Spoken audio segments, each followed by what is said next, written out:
Well, where we last left off, our party had just finished taking care of Doomtread and sitting in the afterglow of the mix deactivation, crumpled onto the floor, not destroyed, but simply sleeping, for lack of a better word. What does our party do?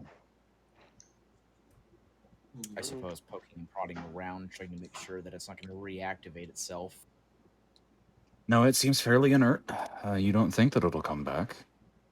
Okay. Um, Well, th- pretty powerful Uh, piece of hardware we have sitting here. Anybody foresee a way of bringing it back? Hint, hint, Yorick. Yarich is going to see if he can manually control this thing without having the AI All right. reactivate. Go ahead and make a engineering check for me. All right. I was about to type it in, then I remembered. Uh, where's there it is. 22.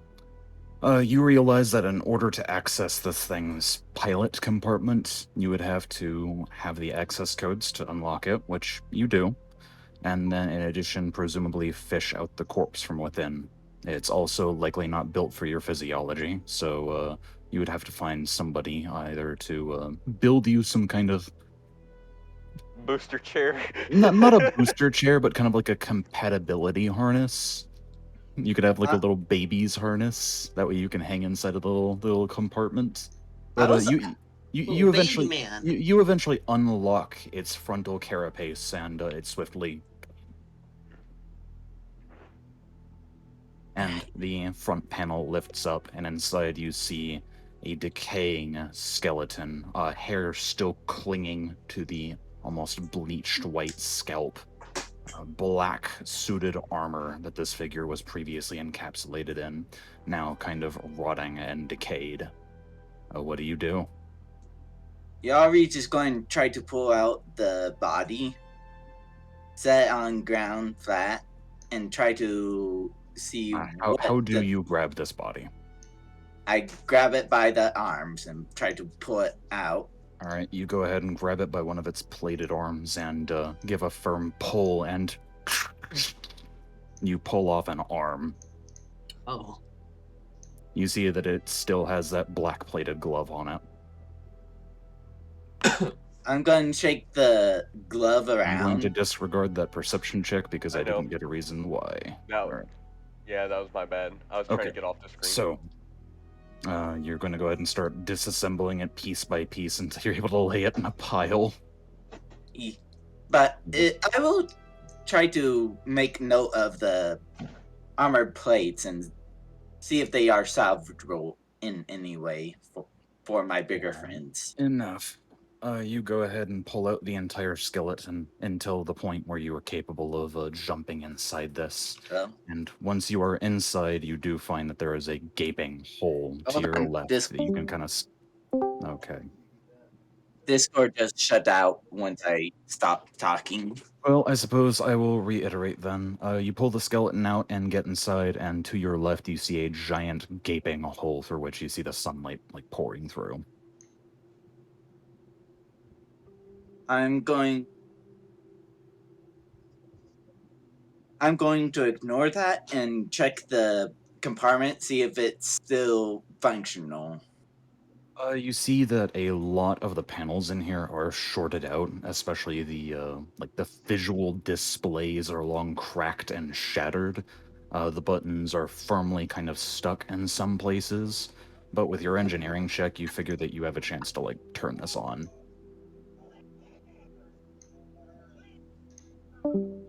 Am I going to have to repeat myself again? And here we see Tyler. Sorry about that. I don't know what's going on with my audio. Here we see Tyler feigning technical difficulties in an attempt to get the session canceled. Anyway, continue.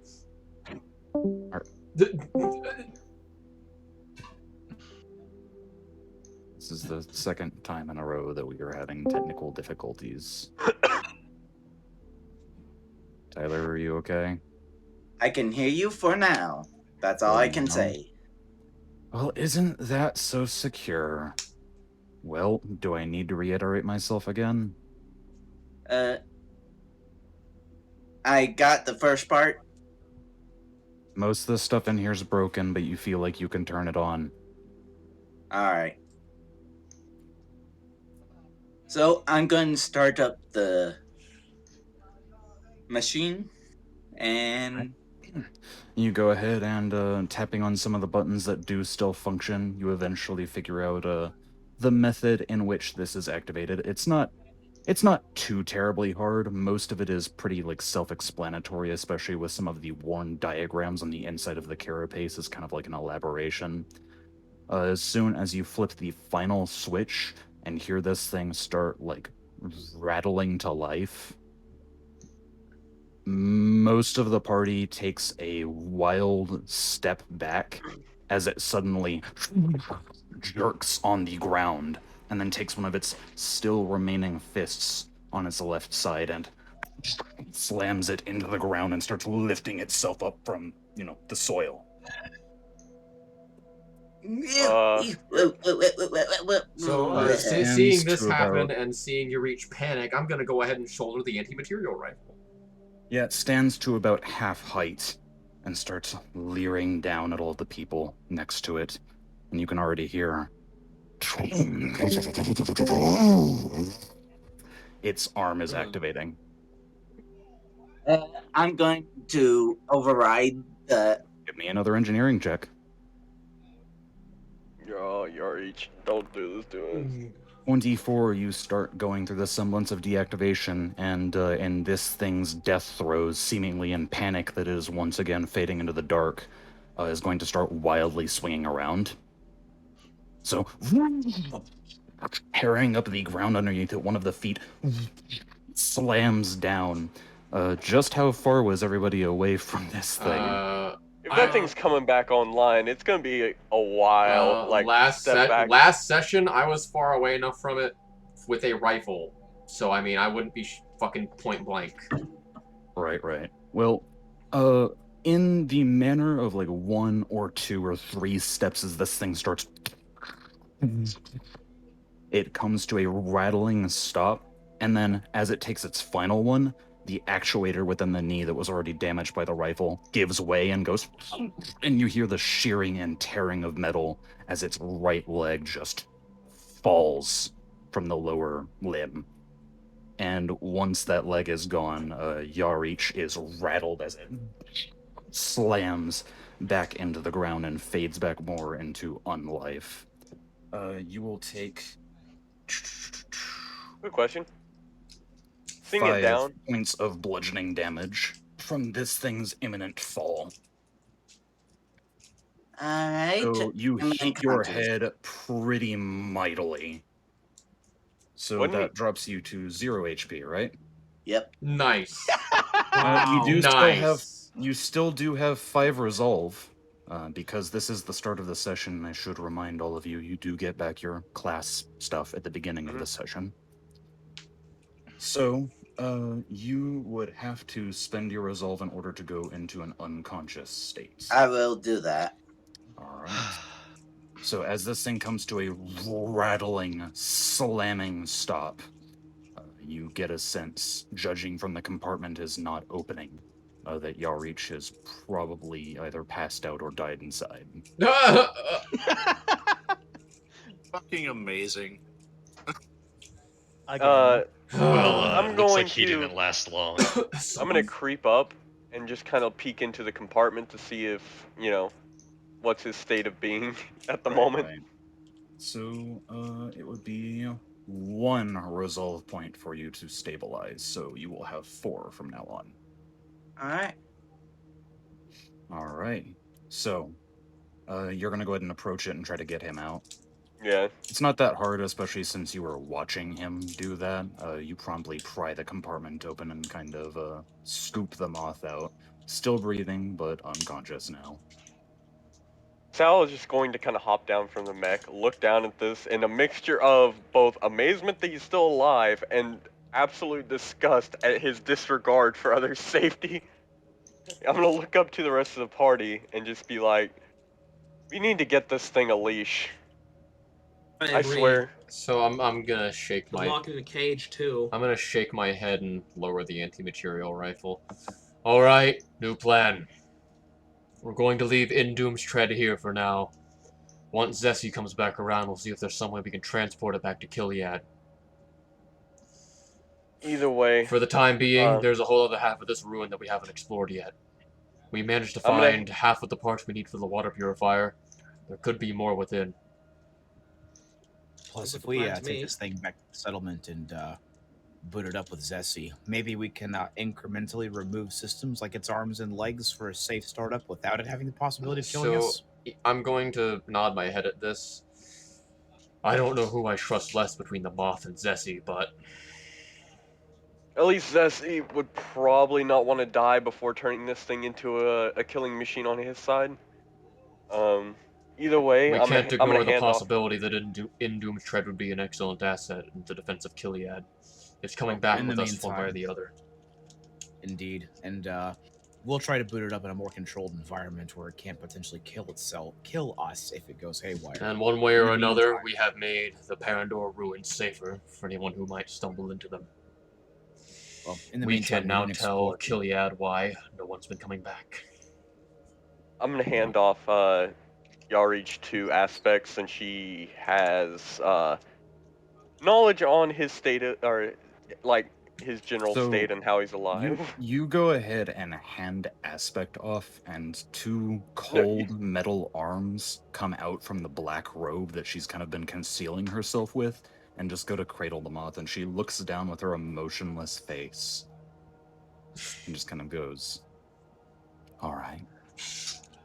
Either way, Sal's just gonna kind of look and be a little disturbed, but more pressing matters at hand, and start peeking around and see what exactly, like, you know, where we Fair can enough. go in these ruins. So, yeah, no, everybody, including Sel, if you wish to search this place for anything important, go ahead and make a perception check.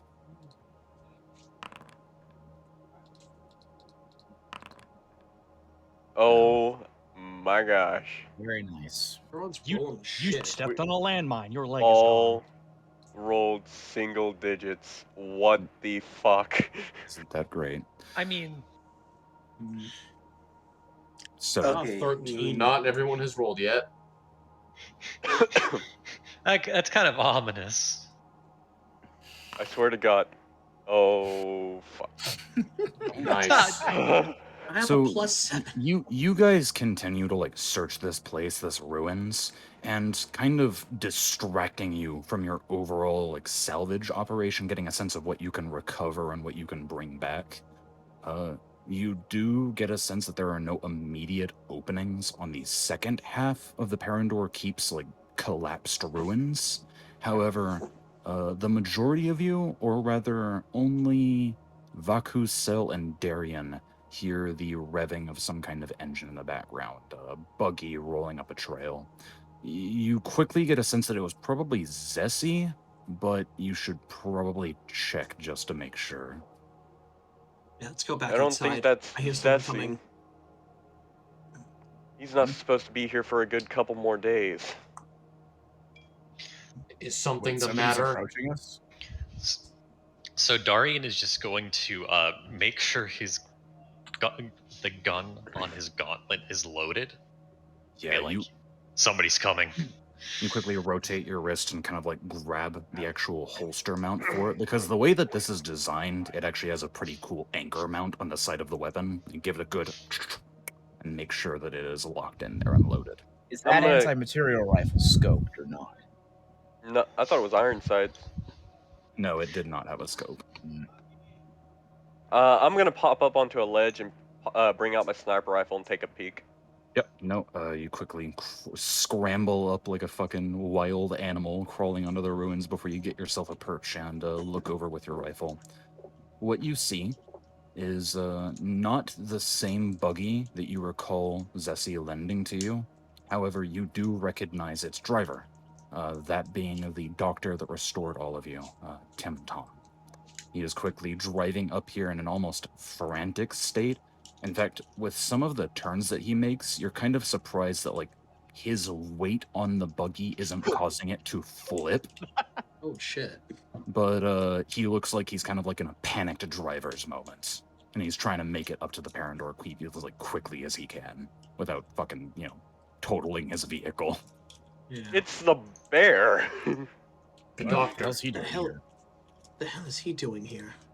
I do not know. I'm gonna see if I can't stand up a bit and wave. Yeah, no, you go See if ahead he and can't see wave, me. and I mean, it's too far to really see an expression on his face, but how would you react to that, Timothy? Can I visually make out and see that it is Sal? You see a figure on the ridge who has white hair, like one of your patients. Would I have their contact information on my little handheld computer device? You likely would, but you of all people would know that the service here has been extremely terrible as a result of like war recovery. And it's illegal to text and drive. Yeah, it is illegal to text and drive, you dolt.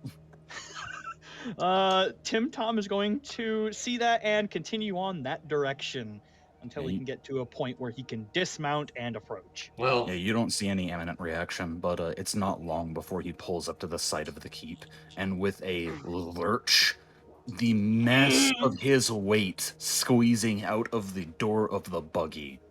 You see like the fucking lift, the what are they called? The suspension on the vehicle rise a good inch as Tim Tom gets out and starts walking up towards these dilapidated walls. More like a jog to try to. It's like am I at a point where I can like shout out to them? Oh yeah, you could probably shout and they'd hear you. Oh boy. Why did you people come here? It's a long story, but work drew us to this location. I imagine I'm farther away. It's like, can I find a path to get up to them? Yeah, no, it's not that difficult. Eventually, you do find a breach in one of the walls, and I assume you were greeted by one of the more martial characters in our party. Level.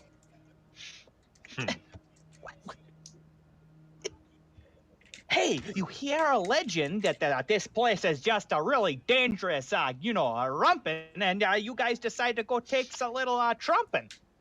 you'll have to excuse us, Doctor. It seems like the logical place to start. And there's nothing else we could really do other than come here. And you know that thing? And I think we figured out why people seem to disappear when they come here. Can I do a perception check to see if Yarich is, being held by fucking figure? Yeah, could I see that Yarich is? I wouldn't require a perception check. You do see near the back of the party that being held by these metal arms is this new strange person that you've never met before. Holding him like a baby. Basically like a baby, yeah. As Tim Tom sees that, he just walks over to him and just starts examining him to make sure he's okay. It's like peels open one of his eyes, takes a little flashlight. You don't open my eyes. They are always open. No eyelids. Moth. Only moth. What would be required to get him up? It would probably be some kind of first aid check. You get a look at him, and the immediate sense from like your doctor's perspective, he is covered in all sorts of like major lacerations. There is sign of bludgeoning trauma, like portions of his body were crushed and crumbled, so he's probably suffering from some kind of internal bleeding. It's very likely that he might have sustained some kind of concussion. So, you definitely need to give him some genuine treatment. Excuse me, could you please kindly put the, Mr. I would know their names, right? Yeah, you would know all of the party's names. So Could you you would know please Yarich. put Yarich down, please? I am a medical professional. Hello, my name is Dr. Timothy Thomas. I'm the doctor from, over in, Gilead. Gilead. So, as a medical professional, I'd like you to set the individual down so I could work on him and make sure he doesn't die. What did you guys do? Oh my goodness gracious, what is that? As he looks over towards the fucking robot. That is Rumbled a pile of House metal. Baylor mech known as Indoom's Tread. I think it's the reason why all those people kept disappearing. They came up here. Correct. I Ruin's didn't realize not how haunted. Baylor still had assets out here. Oh no, Never wait. I don't think it was the reason. I know it was the reason. Look, let's just go ahead and get this guy here, up and about. You guys look like hell. What check? What would would you want me to do like a What are you trying to do? It's a little medicine check. fucking get him? He looks stabilized, right? He looks stable, but you would likely have to treat him for deadly wounds. But Okay. upon like your very aggressive introduction, Aspect seems a bit hesitant to hand him off to you. He's the doc. It's good. I Aspect. I am a doctor. All these guys over here, I made sure they didn't die of what was it, radiation poisoning? Oh, The wreck, we were bloody the messes. crash landing. Oh, yeah, I kinda sorta fished them out of The ship. a crashed ship. And I spent the past 2 weeks or so weeks trying to make sure they don't die on me. So respectfully, I would like to attempt to save this individual's life. Aye. Again. She goes to gently set him down and kind of cradles him on the ground and puts a hand on his head and just goes, "It'll be okay." And then kind Okay. of backs off very slowly. I would have to make a DC 25 to treat deadly Correct. wounds. So make a medicine check, Matthew.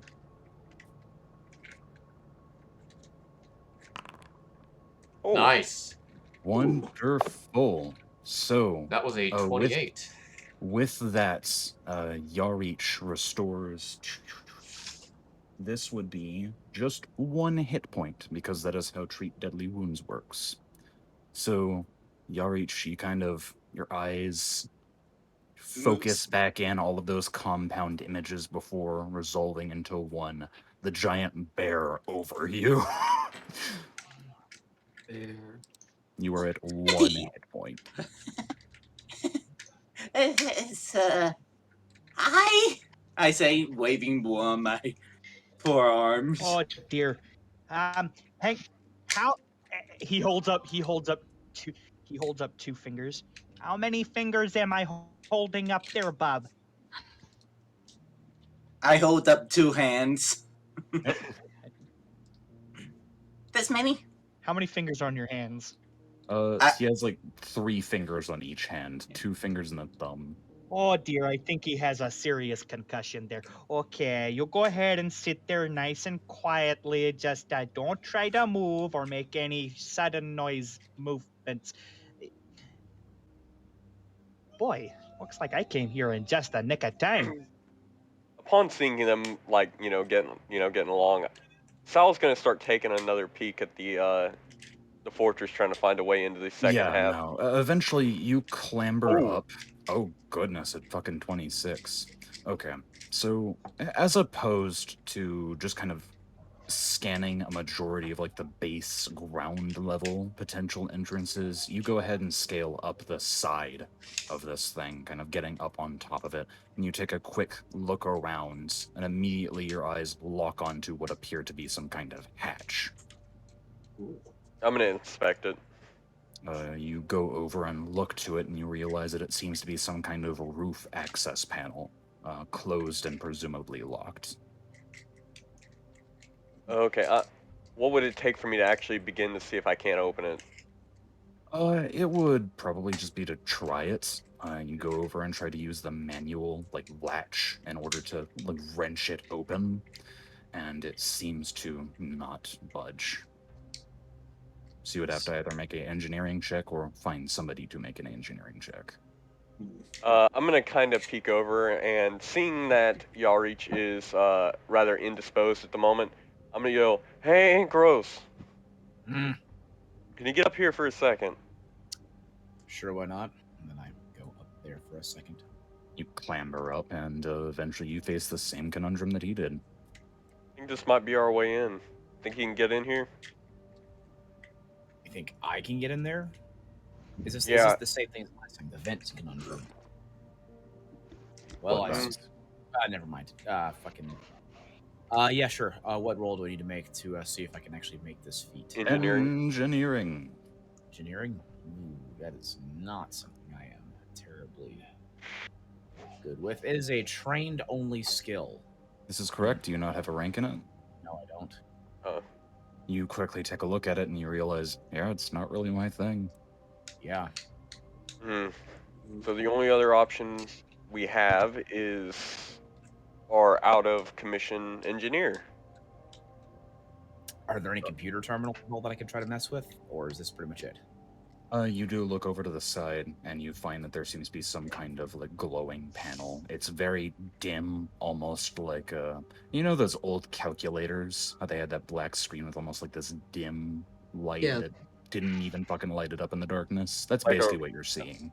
Well, maybe I can try to peruse that terminal and find information because I am actually trained in computers. Fair enough. Oh, Give me a thank computers God. check. Right then.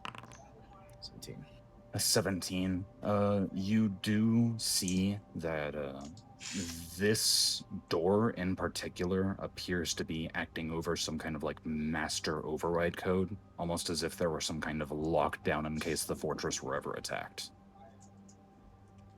However, you quickly realize that it's a bit tougher to hack the computer systems of a faction that you've never even learned the real computer diagnostics for. Right.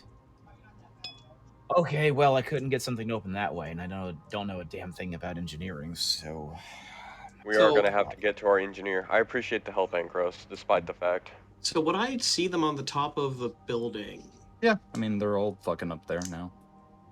We can maybe try forcing it open somehow. I doubt that's going to work if it's a blast door or try something. that? I mean, it couldn't hurt. Give me a strength check. Let's see here. Strength. Okay, where the... Okay. Under your attributes, you'd click the actual attribute and then roll it. Attribute. Oh, dear God. So, you try to find a piece of metal sturdy enough, and you go to wrench it in. A few quick tugs at the slit of the door, and you realize that you're nowhere near strong enough to get this thing open. Either way... Keeping in mind that this was a fortress that was built to prevent people from getting into it.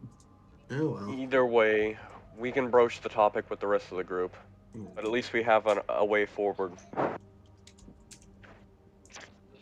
I'm going to start making my way back down to the group and checking up on everyone. You start making your way downtown to the Making your group. way downtown. With the party all reunified, Yarich is currently being attended to. What are we all doing? We found a way in. Well, yeah. In case Yarick can't in case Yarick can't get that open, I'm just going to continue wandering around looking for a way up. Maybe seeing if there's any open windows or balconies higher up that we could potentially climb up to. Is there not another door anywhere? That's Would what so fucking like Ankros is trying to find out. So like what seems to be the problem is like they're just like it's locked or something, or you said you found a door. It's That an place is access like- hatch of some sort. Which considering it's intact, it might actually lead further into it rather than a dead end. So I'm willing to bet that this would be our best bet.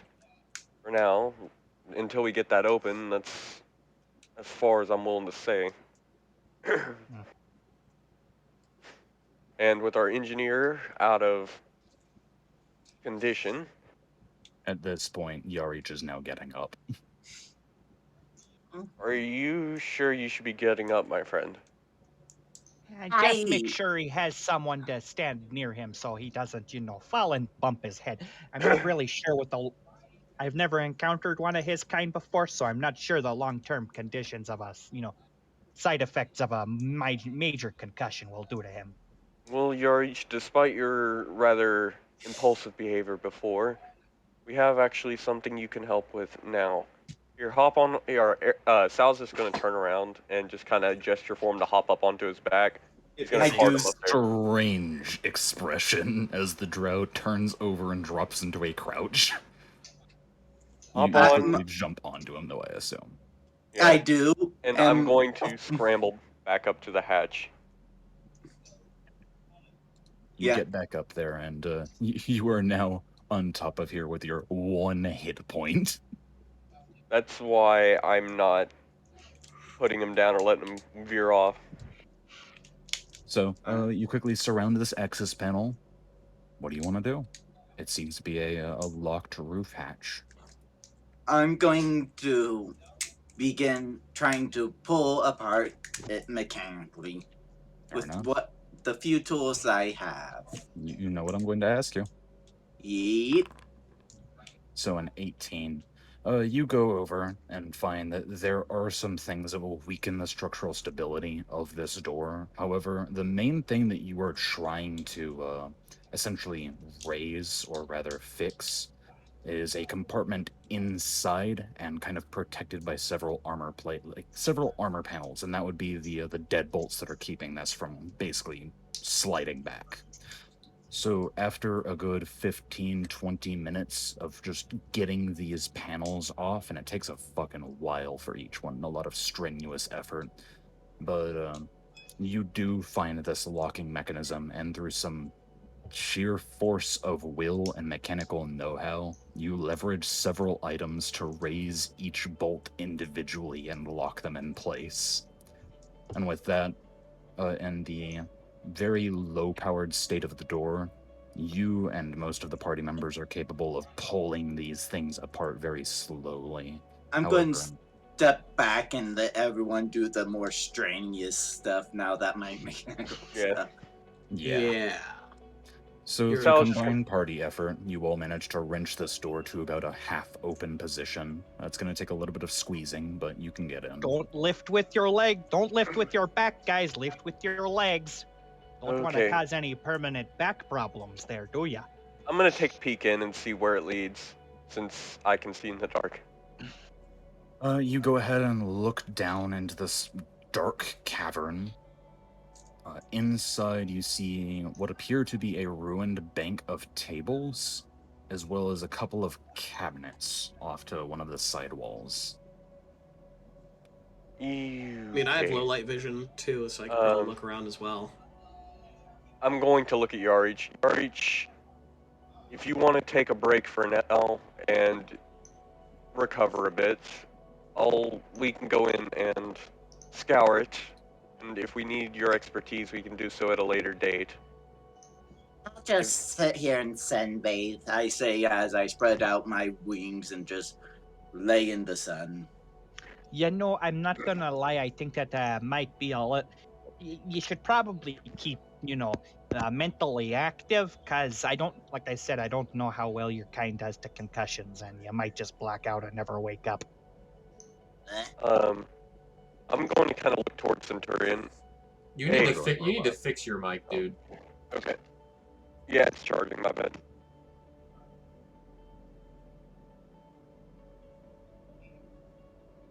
I need to stay There we go. mentally active. I'm gonna look towards Centurion and gesture for him to follow me. All right. You want to hop down there with me so we can scout it out? I will go ahead and sling the anti-material rifle over my shoulder and get my hunting rifle out instead, so I'm not wasting valuable ammo. Right. And we're gonna go down. And I'm going to go down with him as well, since Alright, I have low light vision. This party of 3 drops down into the inner confines of this place, stirring up dust as they do so. In the meantime, taking 10 minutes and spending yet another point of resolve, Yarich, you would get back your stamina.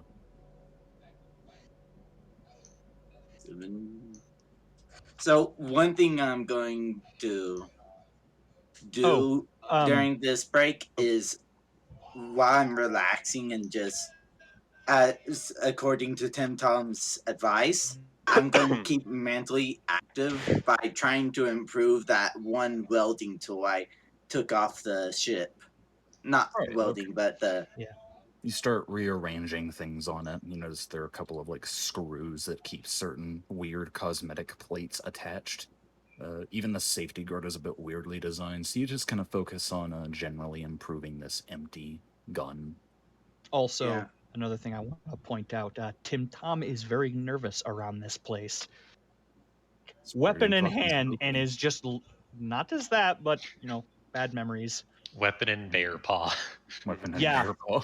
Yeah, weapon, like he has a pistol in his hand, and he's just Exercising like, the right to bear arms. and he, Oh my fucking- god. I he's knew just- that joke was he's gonna just come. looking around because he knows that Perendor Keep was a the fucking house, Boulder? House Baylor. Boulder. Or the Baylor. right to bear arms and arm bears. So So yeah, you continue just kind of keeping That's to look fucking around. watch. Whereas as the three of you, the dust clearing behind your boots, you find yourselves dropping into some kind of dilapidated medical facility. There are a couple of doors out of here. However, the main noticeable feature of this room is that there are a lot of these like banks of tables with straps to keep patients held down on them. Some of the cabinets are opened, and it looks like their contents have been scoured. And in the corner of the room, there are two dead bodies, long since rotted away. I'm going to approach and see, you know, see if Approach they the have any. bodies. Yeah, see if I can't identify. Were they in doctor's garbs or were they soldiers? Their clothing is definitely like rotted and almost weathered since they've been sitting here for so long. I'm going to You- look around and see if there's anything, and just keep an eye out for anything. Right, I'll inform you. So you're not sure of like the actual attire for like Baldur military associates. However, you do get a sense that these are like supposed to be sterile attire. So these Okay. were probably doctors. As for the bird, you kind of peek through some of the cabinets and you find a bunch of old expired medicine. Like completely useless. I mean, if you want to take expired pills, it's your own prerogative. If maybe we could see our resident doctor would be able to tell us whether or not they're still usable. I would look for non-perishable goods if there are any. Maybe Yarich can benefit from it. Perhaps. Is there anything on the corpse, like a key card or anything? Yeah, no, there are a couple of objects on them. It looks like they have some data slates that have long ran out of power. Some of them are even broken. The other one appears to have some kind of card attached to a loop on his belt, like a metal ring. I'm gonna pull on it and kind of look at it. You unclasp it because you realize that it is clasped on. And you look at it and you quickly identify that this was the chief medical physician. Okay. Is it a access card or just a name card? Looks to be some kind of ID, whether it's like a access card, you don't really know. Okay. I'm gonna continue poking around the medical bay and see if there's anything else of interest. Said there were some documents on one of the desks or something. I mean, any of the paper documents would have basically fucking crumbled away at this point. Yeah. I mean, this place isn't exactly weather tight, so after a long Yeah. exposure to the events, this place seems to have kind of decayed. So I guess I guess I'll just like slowly make my way out of this medical area and look and go to like any of the other like surrounding rooms. Right, so you exit the medical facility, leaving the drow and the soldier behind, and you find yourself in a long hallway. There are a couple of doors to your left and one at the very end. I'm gonna yell after Vaku and just be like, "Don't wander far. We don't know what else is lurking in here." There's a few doors down this way. Two to my left and one at the very end of the hall. We'll make Let's go. note of it, and we'll get the party down here whenever we can. I'm gonna yell up through the access hatch, "Hey, Tim Tom!" The shouting makes fucking Timothy just jump out of his skin. You've been eyeing that mech wreckage, and that thing. yeah, that is scary it, because Tim Tom would also know who that belonged to. Maybe not the exact pilot. At but least you the know design of the mech. You would the design of the understand that mech, it, yeah. Tim Tom. the faction. Yeah. Hey, we got some medicine down here. Is any of this still usable? I'm gonna also look for gauze or, just... Hang on. Hey, Yarich. Yes. Who else is on the surface? That There's would be Dar. anybody that didn't venture below, which would be Darian or Enkos. I am up top, yeah. Hey, if you guys need me, I'm gonna go down there real quick. Just, yeah. You Kind seem of- a bit Yeah. nervous. Yeah. I don't really want to talk about it. All right then. See ya. Yeah. Tim Tom makes his way towards the hatch, pulls out his little flashlight, clicks it, and starts making his way in. Yeah, for you have to kind of suck in your gut to get past the half-open door, and it's just kind of and then you squeeze and hit the floor, the thud. It's an audible. You Tim get Tom up. still has weapon in hand. Yeah, no. Your head has to be kind of lowered in order to not hit the ceiling. You are very, very fucking tall. But you were in the same Would room Tim Tom as the recognize this drow. place as some sort of medical center? Yeah. No, it's immediately recognizable. Tim Tom looks about. Sal's just gonna point towards the cabinets. We found some expired medicine. I don't know if you would know if any of that is still usable. There might be gauze or some other stuff that could be of assistance later around. Well, I mean, I can attempt a look. Tim Tom's gonna start rifling through the cabinets. All right, go ahead and give me a medicine Look. check. Medicine check. You take a quick look around, and though most of this medicine is expired, eventually you do find a bottle of antiemetics, which are essentially they are essentially like a kind of fucking what is the word called? Your reaction to the environment around you, kind of dulling that. People have illnesses that aren't necessarily diseases. Antidepressants? Antidepressant. I suppose you're not. I suppose you're not getting what I'm trying to say. This would prevent somebody from showing symptoms of an illness and would kind of ameliorate your body's response to the environment. It's a placebo, essentially. Oh. Tim Tom kind of. Yeah, well, this. I mean, it's not going to fix the problem. It just masks it. And he kind of opens up his case, puts it in. However, you did mention over in the two individuals, correct? The dead individuals. Tim Tom is going to kind of wander over there. Could Tim Tom potentially see any of those data slates? Yeah, no, I mean they were both picked over, but you can pick one of them up if you want. Does it look like if it was a battery was put in it, it could possibly turn on? I mean, you don't see a removable battery on it, but you reckon you could charge it. Tim Tom will put one of those in his bag. How do I add shit, by the way? Just don't worry, I'm adding stuff to your inventory. Okay, well, I just, so that way I don't have to come to you every time. I was like, I need this. Fine. That's my purpose. I'm adding stuff to your inventory. Okay. And then I guess Tim Tom, nervously with weapon in hand, is gonna kind of stick down there and help them out.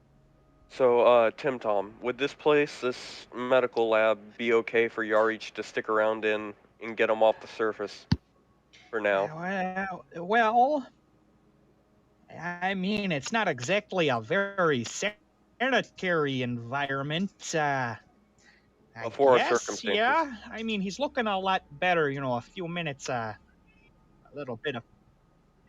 For our circumstances, I don't know what's in here. I typically try to avoid this place like the plague. Speaking of the denizens of this place, 447, what are you doing? You jumped in here with them. Yes, I did. I mean, I'm not seeing much for me to do, so I'm just on guard. I mean, all right. Well, with no other response than I am on guard, we'll go back to Sam, who was walking down the hallway. Like I said, you've got 2 doors to your left and 1 in front of you. I was willing to go to the nearest door to my left. All right, you open it, and immediately you're faced with a supply closet. All right. I'll rifle around through it and see if I can find anything interesting. You find cleaning supplies. Hmm. That's it. I'm gonna yell up to the rest of the I party mean, and say, "Hey, it's there's a safe." good mop in down. here that hasn't rotted away. Not that it's much use for this place. I see. You want a mop? What could I use a mop for? Mopping It's a things, mop. obviously. Why are you so fixated on this fucking mop? It's a mop. Just trying to loot the room, but there's nothing really You interesting. didn't in go there. to a new Make room. note of it and move on. Shits. Okay, supply closet. Just cleaning supplies, I suppose. Yes. Go to the next door. You go ahead and open this one, and you step into what appears to be some kind of office. All right. With a long L-shaped desk and a computer terminal that appears to glow dimly with light. Okay. Just gonna look around the room. Eventually go to the computer terminal. I also just take a look and see if there's anything on there. Surprisingly, this one is actually unlocked. Okay. So you go ahead and start rifling through its contents. There are a couple of just like general medical related items, but there is a messaging system that appears to have some kind of unread messages. Just gonna look through those messages, see if there's anything useful there. The most prominent is a facility alert that claims that this place is in lockdown and that all non-military related associates, or rather non-combatant personnel, are to go to their designated areas and await a clearance. Other than that, there are several kind of messages and a follow-up conversation between what appears to be the leader of this place. Its designation is Lord. However, just kind of panning through these documents, you realize that it's kind of like some embarrassing medical information. Like the dude's having some troubles down south, and he's querying the chief physician after solutions for this. Oh. In this place, having a little bit of trouble in the bedroom.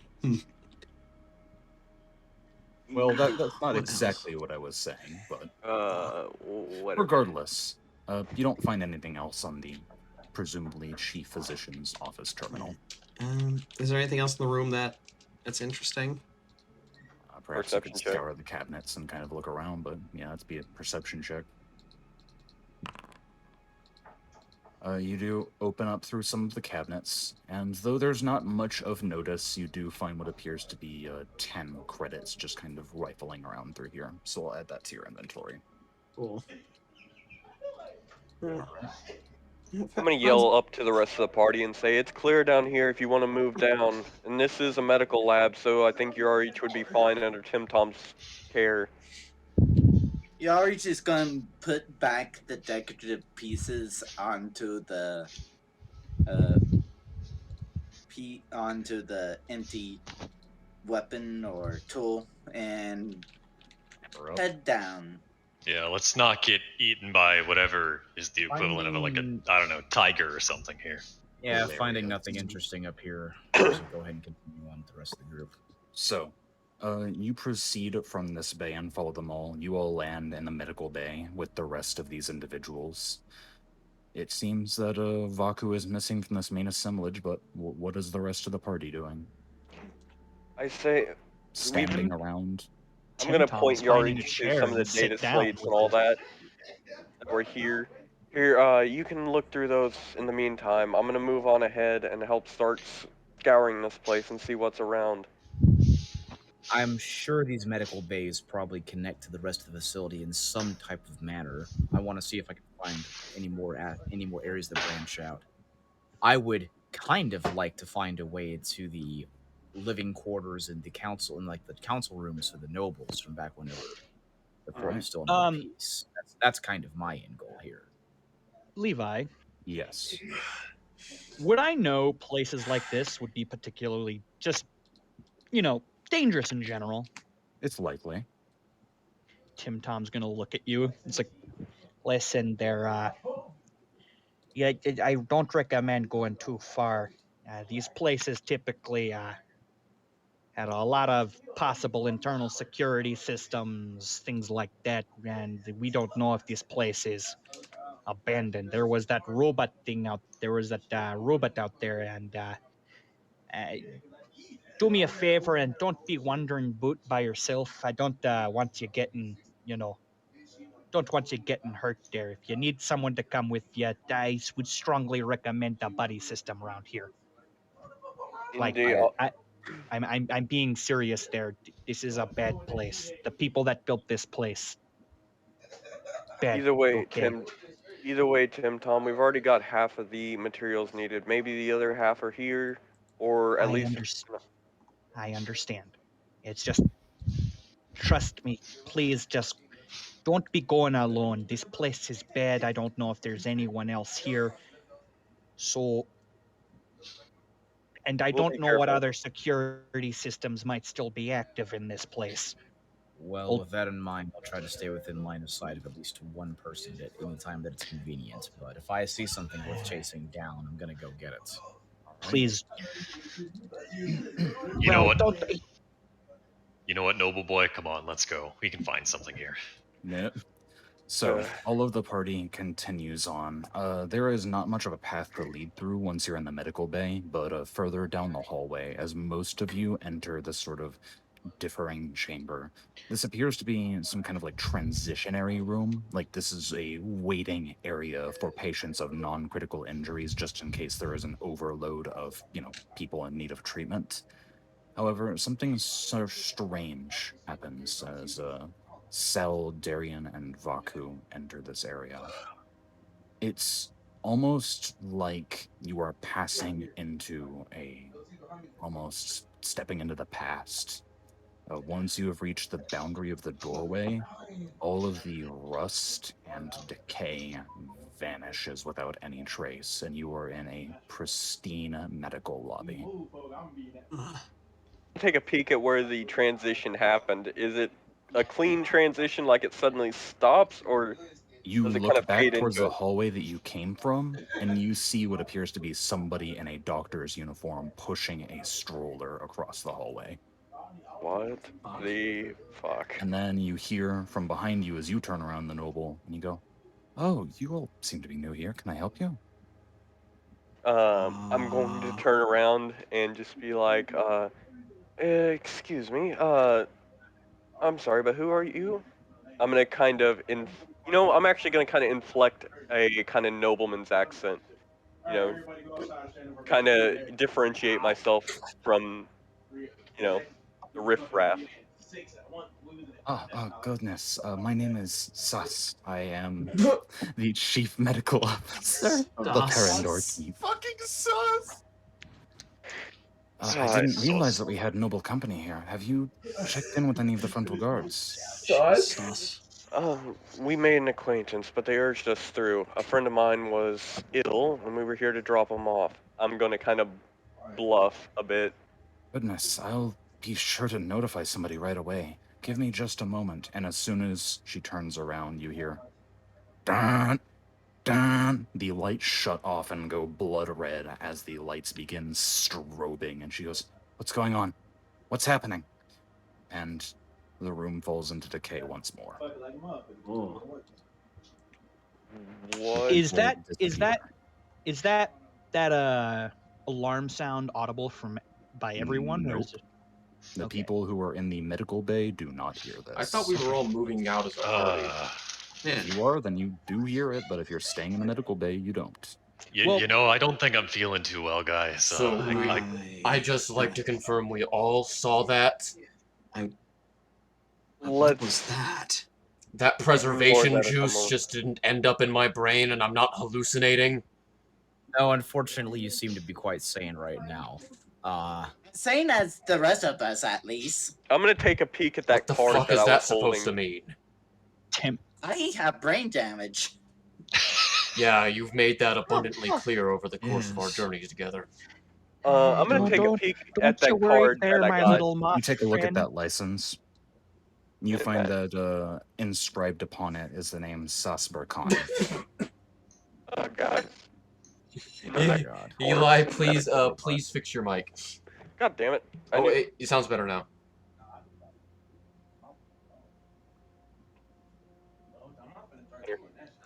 Yeah, you're good. I'm gonna kind of hold up that card.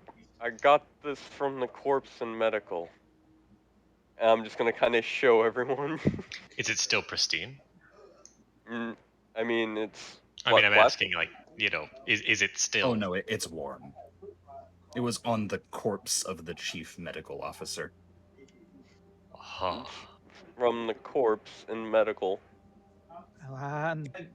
Do you think As I that look was around- do you guys think that was like some sort of hologram? Maybe. Okay, so seeing as we've all saw this, could I determine what this is through some sort of physical science? I would say physical sciences and Computers? Could I quite. like You have Would computers to mysticism? determine if it Hold was on, here, Levi. What did you Oh. say? you were not really certain of this. I would say that this is more of a mysticism. Yep, I have nothing in mysticism. And I failed that one. You kind of just try to get a I sense. have a +1 to mysticism. I could try that.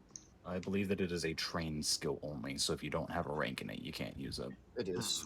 That being said, you try to open your third eye, Sal, and just kind of get a sense of maybe if something spooky is going on. And although you do get a sense that this place has suffered from some traumatic ends, you don't really know the nature of what has happened here. I say we push on, and hopefully this doesn't happen again. But if it does, let's just try to keep along the lines that we belong here. I'm not sure Whether or I'm not stir buying. some up. I'm not sure I'm buying that it was a hologram. They'd have to have projectors covering the whole room to make it look pristine, in addition to whatever that thing we saw was. Yeah, Strange indeed. And why would they? Let's just- Why would they program holograms to make this place look better? That doesn't logically add up. This is a little more than a hologram, and believe me on this. So that- here's a good way of judging if that's a hologram or not. It was couldn't it was have at the end- been. I know it's in the hall, or it was in the hallway we're in now, right? It was in the medical lobby. The medical lobby. Look down and look for footprints. Did it leave a physical trace of footprints? No, you look yourself because you're here, and you don't see any. Oh, well, that's interesting. So that adds to the theory that maybe there was an illusion or a hologram of some kind. Could it have been ghosts? But they would have had to have set up a hologram to change the appearance of this entire room. I'm gonna take a peek around. Was I the only one? Was I the know, only one who saw how the grime wiped away, or dead look. people? No, ghosts don't. That's a fairy tale. Ghosts don't exist. Would I know it? Talking bears didn't exist until I met you, though. You haven't even met a ghost. Who was exploring up ahead? I'm gonna go ahead a bit and just ignore them. I will go up with, because if I Right, see people so going I'm up going front, to assume the entire party is going on. Might as well. So most of you kind of following in this order that prevents you from becoming squeezed. There are a set of double doors within the medical lobby, and then of course there's the doors that you came from. So you guys squeeze through that area. You were faced with a long fucking hallway, maybe a bit shorter than the one that you previously went through. And just at the end of it, there is another split, a door to your left and a door straight ahead. I'm gonna go ahead and take the left path. I will go with you. I will go All right. as well. You stretch until Tim Tom is very much shooken up. Yeah, no, you go ahead and take the breaching left side door, and the room that you enter is much larger than a medical lobby. It stretches on for quite some time, and you see rank after rank after rank of like slate beds. They appear to be of a pretty expensive nature. They look pretty comfortable. There's also rooms for individuals to keep their belongings. It almost looks like if it were a barracks designed for people of a more import. Still designed for like mass storage and sleeping, but definitely beyond that of like the rank and file soldier. Yarich is going to lay down on one of the beds. You feel it press down, and it is quite fucking comfortable. Whatever cushion they used here, you sink into. I'm gonna. It's not Take just a mass look around. manufactured. These look pretty nice. Yarich is going I to see start nothing. grabbing all the pillows from all the beds. Yarich just starts going from one bed to another, picking up all of the different pillows. Could I do a perception check as well? Yeah, go right Yarich- ahead. I guess I'd like to look around the room and see signs of it being lived in or by how Yeah, many people. For I mean, how there might long. be some things in the little storage areas.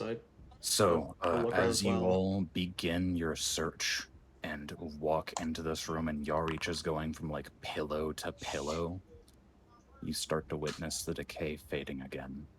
And Oh, it dear. starts to go pristine.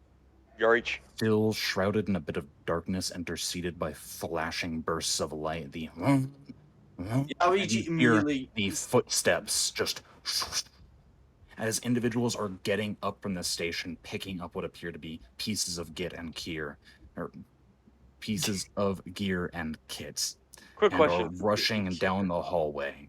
So we're seeing Is there- like is it- shades of what's already happened in this building. Then Is there anything in this non-decay that As you all are talking, one of the soldiers stops right next to you and goes, "What the hell are you doing?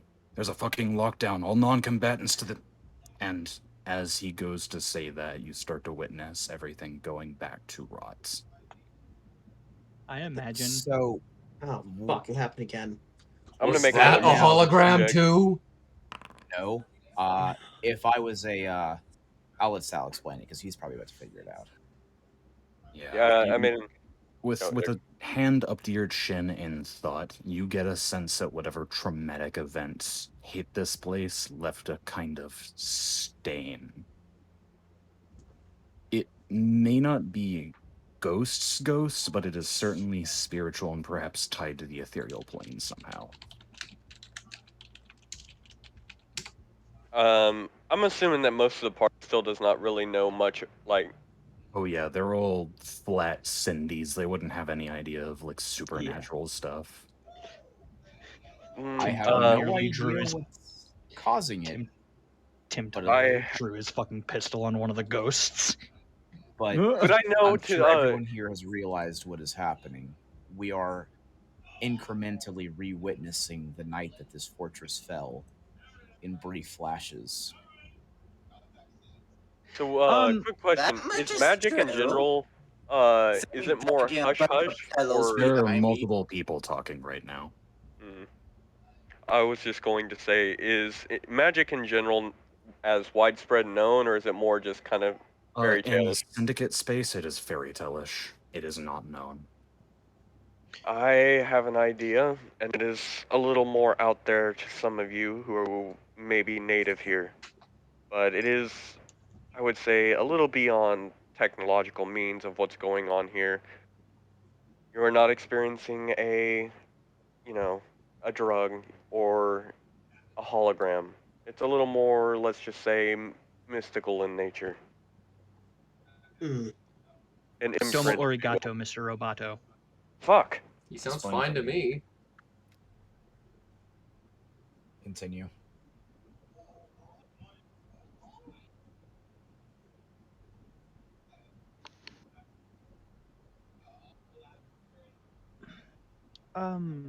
We should Levi. troll Eli by telling him he has a robot Yes. voice when he doesn't.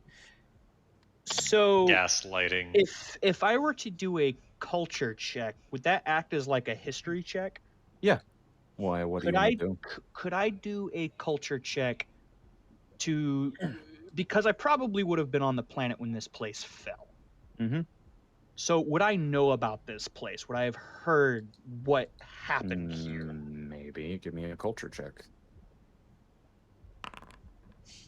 26. You recall during your campaign on Zavoth 3, there was an incident in a location that you weren't quite certain what the nature of it was. It was somewhere in this territory, but it was said to be a like enemy casualty, some kind of inflicted casualty on their own forces. Like something had rebelled or turned against the general population and began destroying things. You don't know So its something of their true name, but you do know that like this wasn't a syndicate operation that brought this place down. It was some kind of like rebellious asset. Tim Tom's gonna look around. This wasn't a syndicate attack. Okay. Something from within here took this place down. Or not maybe something within the facility, but interfaction conflict. I mean, we had already established that the robotic knight outside was a turncoat of some kind that started Maybe. firing on the defenders. I mean, I didn't even know what the hell that thing was, other than one of their, mech designs. But It was, and for some reason, started attacking even though it was part of the defense. To the best of my knowledge, it also attacked the defenders. There was some type of inner conflict or turmoil here whenever the place went down, and unfortunately, it looks like we're getting caught up in getting to witness some of that for ourselves. Still not sure how that's happening. I'm not gonna lie. For someone who doesn't believe in the spookies, this place is starting to be a little disconcerting. Well, I've already experienced the spookies. listen, I'm not entirely certain that Uh. there's not just some type of strange mold in the air that's causing us all to share hallucinations, honestly. I've But never once heard of a When you drug say that could- strange mold, Tim Tom's gonna pull out his flashlight and approach you, and like just suddenly just start opening your eyelids, flashing a light.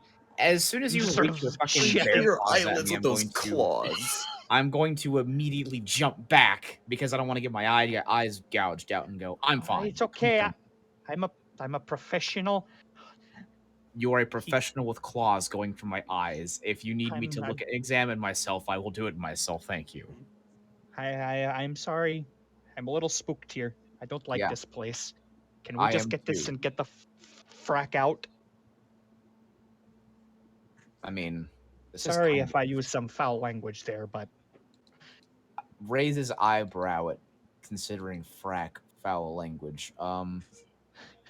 Listen, we're still stuck here for a while, and the spooky scaries aside, there's still value in this fort. I would like to make my way up to the war chamber. So, you start crossing this area, and you find that as you start approaching the other end of the barracks, in which there's another set of double doors, you feel like the further that you progress, There the we go. more you're reaching an area of imports. By the way, are my audio levels okay? Am I still Yes. am I good? You sound fine. Just making sure. Yep. And as you start proceeding into this new chamber, another sound greets your ears. It is over the intercom. You start hearing a chanting, and it starts sounding like rain, rain, rain, rain, rain. And it's getting louder and more bold as you are approaching this central chamber.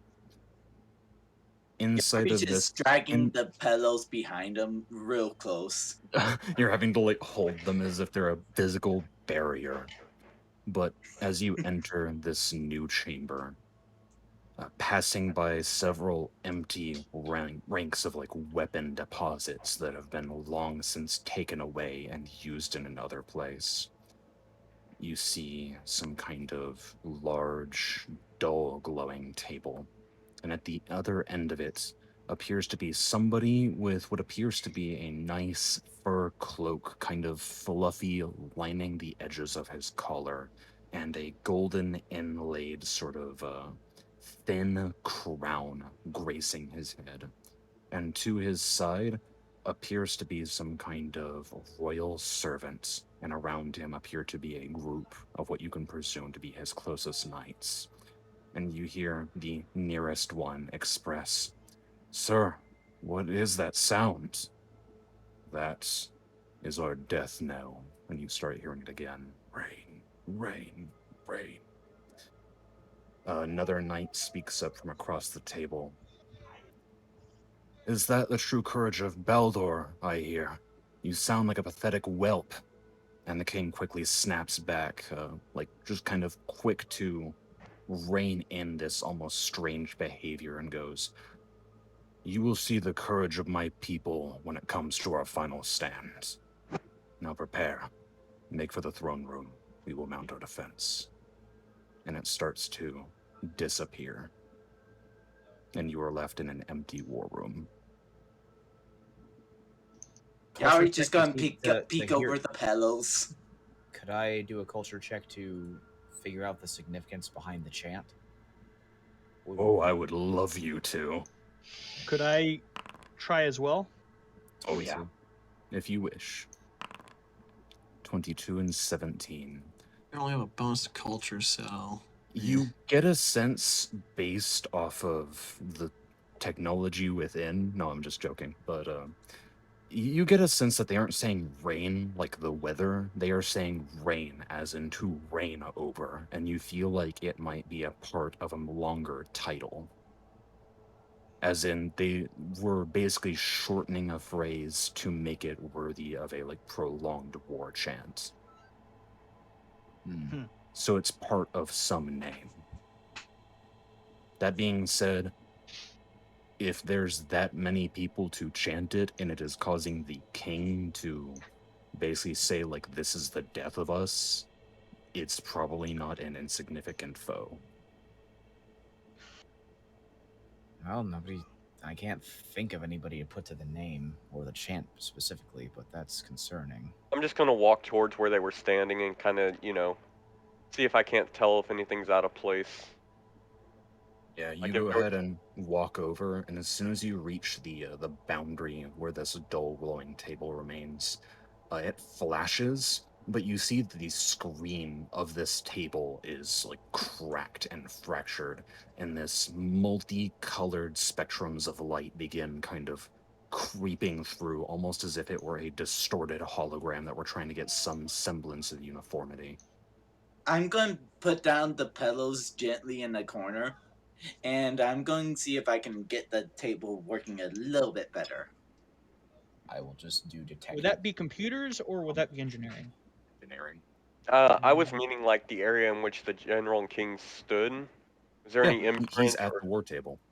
Yeah. He was at the war table. Sure. Do. Oh, go ahead. Go ahead.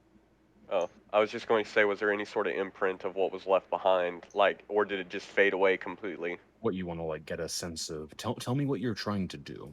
Like, you're trying is to there get a is sense there of more? if there's a stain here. Yeah, if it was actually spirits, like the actual soul, like an imprint of the people they left behind. You feel like this is more of a stain than a soul. Okay, like so a it's just, memory rather than an actual spirit. okay, that's what I was wondering. But I was wondering also because with how would I be able to retroactively think because the doctor engaged us rather than being completely. I'll be right back. This is true. So I was wondering if that could lead more credence to what exactly is happening. I mean, it's fairly uncertain. That being said, you were kind of far away, as in you weren't really within talking distance whenever the king's apparition formed with his little war council, and you get a sense that they probably saw you as like maybe of a lesser status, so they didn't dare to acknowledge you while this was happening. It's odd. They seem to be able to acknowledge us, which is interesting. There's more. It almost makes this feel more corporeal than just a replaying of memories. I've been trying to think of some sort of temporal anomaly that. It's not. It's I want not. to look around the room to see if maybe I can find. Is it ghosts? I bet it's ghosts. I promise And you you it's would ghosts. be It'd more have closer to be to truth ghosts. than anything. Look around. I'm gonna look around the room to see if I can find any remains or just anything. like perhaps their I spirits heard just general imprinted onto the environment in their time of death. I heard you could just kind in of throw this- salt around and ghosts don't like it. So does anybody have salt? In this chamber, there are no corpses. Matter of fact, most of these walls are barren, as if most of the soldiers took their full armament and either left or this place was salvaged after Well, whatever happened. They happened. did say they were not going to make their final stand here. I just suppose it'd be a good idea to calm the place through. I understand. That being said, your efforts to repair this hollow table are in vain. You try to realign its projectors, but instead just kind of make them dull and go out. I imagine he tries to realign one and then just snaps. Oops. Well then, Yeah. you try. I was afraid that this thing was beyond repair, but I didn't think it was that beyond repair. It looked pretty cracked. This So- place is like 100 something or like 60 years in dilapidation. It's about 60 years old, right? Almost that, yeah. It definitely looks like nature started to overtake this place. Well, Either way, all paths are pointing towards that throne room. I'm going to take my pills and we'll go there. I'm going to go grab my pills. Pick them up off of the floor and continue to wrap yourself in them. The rest of the Tim. party continues into the new room. This one being kind of like a transitionary hallway. This appears to be a cross I'm section. back. There is a room to your left, a room to your right, and what appears to be elegant carved doors that have been shattered. They look like they have been like wrecking ball style. Something came through and destroyed it. What's on the left? On the left appears to be a very ransacked room. Shit is scattered everywhere. However, getting a sense that this is some kind of like royal room, you would have to guess that this might belong to the Lord. I'm gonna take a peek around. Also, if it's not obvious, this Lord is Zacharias' father. could I find a memento in the room or something here? You eventually dig through, walk into this room, and find that all of the shelves are torn off. All of the trophy racks have been kind of like just thrown to the ground. The weapons that might have been held on holsters or racks, artifacts likely in value, have been robbed and plundered. However, one thing remains. It is a locket setting on the floor, almost discarded as if somebody picked it up and threw it away. Within its cracked frame is a portrait of an almost alabaster beauty, hair curled back in these wonderful braids. Probably this lord's queen. So interesting that people of such great honor and hold themselves up to such high esteem. Well, as you peruse the remains of this room, I'll go take the room on the right, the one that we didn't check. Probably find something similar. So, you walk into this room and quickly realize that it is some kind of like survival chamber. Based on the barracks doors that you passed through that look to be like blast doors that had been overridden. This appears to be some kind of chamber for the function of those within the throne room, almost as if the king were capable of sealing off this area and surviving. A panic room, basically. Yes, a panic room. Though a lot of the components are damaged in here, you do see in the corner of the room something that reminds you of Kiliad's water purifier. In addition to the right, there is a sealed, locked chamber with kind of like an iron door with one of those like gridded metal openings. And you can see if you peek just within, there appears to be like ration packs stocked, like row after row. So the door is closed enough that I can't progress in, but it's open enough that I can see the contents. I suppose I should rephrase. This survival chamber is open, apparently. However, the rations and like preserved materials for this like basically years worth of repository of just materials are locked away. However, the water purifier is not. What would it look like it takes for me to get into the door? Pry it open? Well, you might be able to pry it open. It might take some engineering feats. Mm-hmm. It looks like it might take some kind of physical key as opposed to an electronic one. Well, I guess I'll go ahead and give my perception roll for posterity. But I feel if there's going to be a key, it's going to be probably with whoever occupied this room, which is apparently not here. You take a quick look for posterity, and you do realize that water purifier looks fairly intact. You might be able to salvage some parts from it. I will call in Yari, not daring to touch the thing without knowing fully what I'm doing, and point out the fact that I found this. Right. Are there corpses in here? Not in the survival room. So, Okay. question: is it possible to take 10? To what? Well, Take- you're not in a panicked environment, so I would say so. All right. So you go ahead and quickly salvage the material components from this thing. It takes you the better half of maybe 30 minutes, but ripping off these panels and salvaging materials, you gather more than what was needed for the other half of the materials, and these are fairly pristine. There's still a bit of wear, bit of usage on them, but you now have the parts needed to repair Kiliad's water purifier. If we Yeah. can get into that room with the rations, we can probably help Kiliad's food situation as well. Make them not need to steal from the lords or for any time soon. Does that look like enough rations to actually matter to a fairly large community as opposed to a small group of Large? I thought there was only like 30, 40 people. It was really, There's not really that small. many in Gilead. It's Yeah, like it, 50. it might I know, actually but be pretty worth it. food depletes. I'm going to go very to the fucking locks quickly, and try even to months. undo Yeah, it but with my Kiliad's engineering. barely even a fucking town. You could It's an probably outpost. you could probably fit everyone in there into one fucking room. True. Well, regardless, we'll have to see. You try to fiddle with the door's lock with whatever engineering tools that you have at your disposal, and quickly recoil, as apparently some small defense mechanism was in place to protect this area, and you suffer 1 point of electric damage as you are jolted. So now he's back at 1. Yep, it subtracts from your stamina, so you get a bit of a jolt and just go like, ow, and leap backwards. Let's double back around and hit this chamber again once we're sure we can't get our hands on the actual key. Through the ornate doors we go. Like I said, if this is a panic room, it was probably being held by whoever used this panic room, which seems to have expired somewhere elsewhere. So you will enter the unexplored chamber, the one that was in front of you. Yes. It appears so. Swinging through these elaborate doors, you are immediately greeted with this pristine, wondrous room.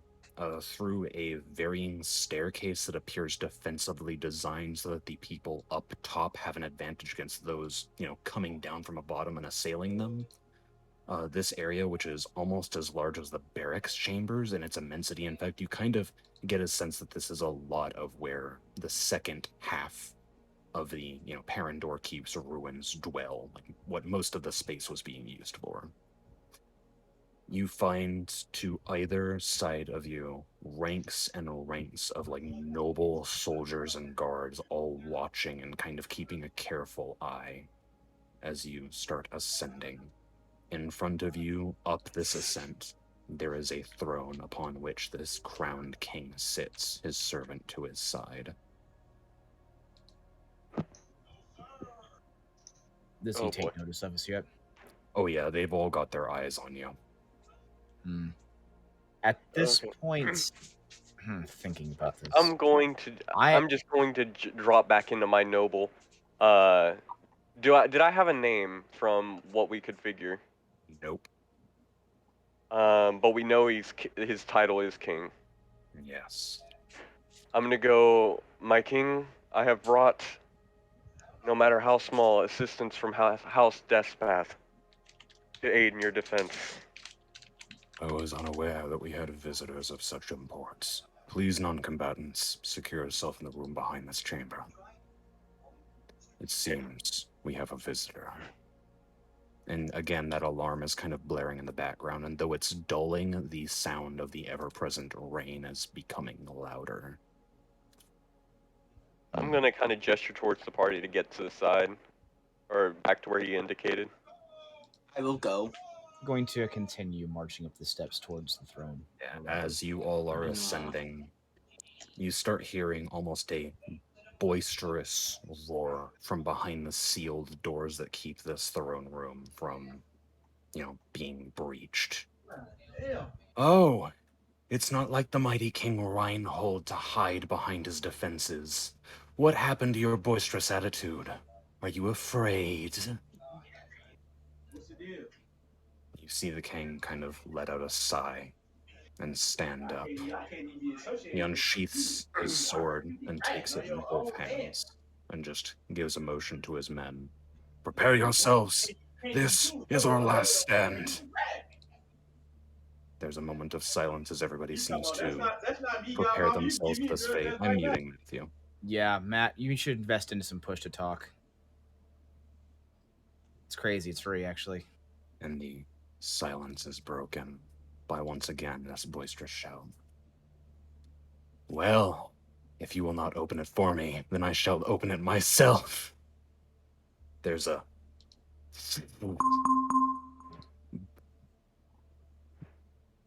And as the final blow is struck, you see black claws breach into the elegant metal of this doorway before the doorways begin to be peeled open. From behind is a pallorly beautiful face of some kind of female warrior dressed in this suit of powered armor. On one hand is this massive taloned claw which is reaping this door open.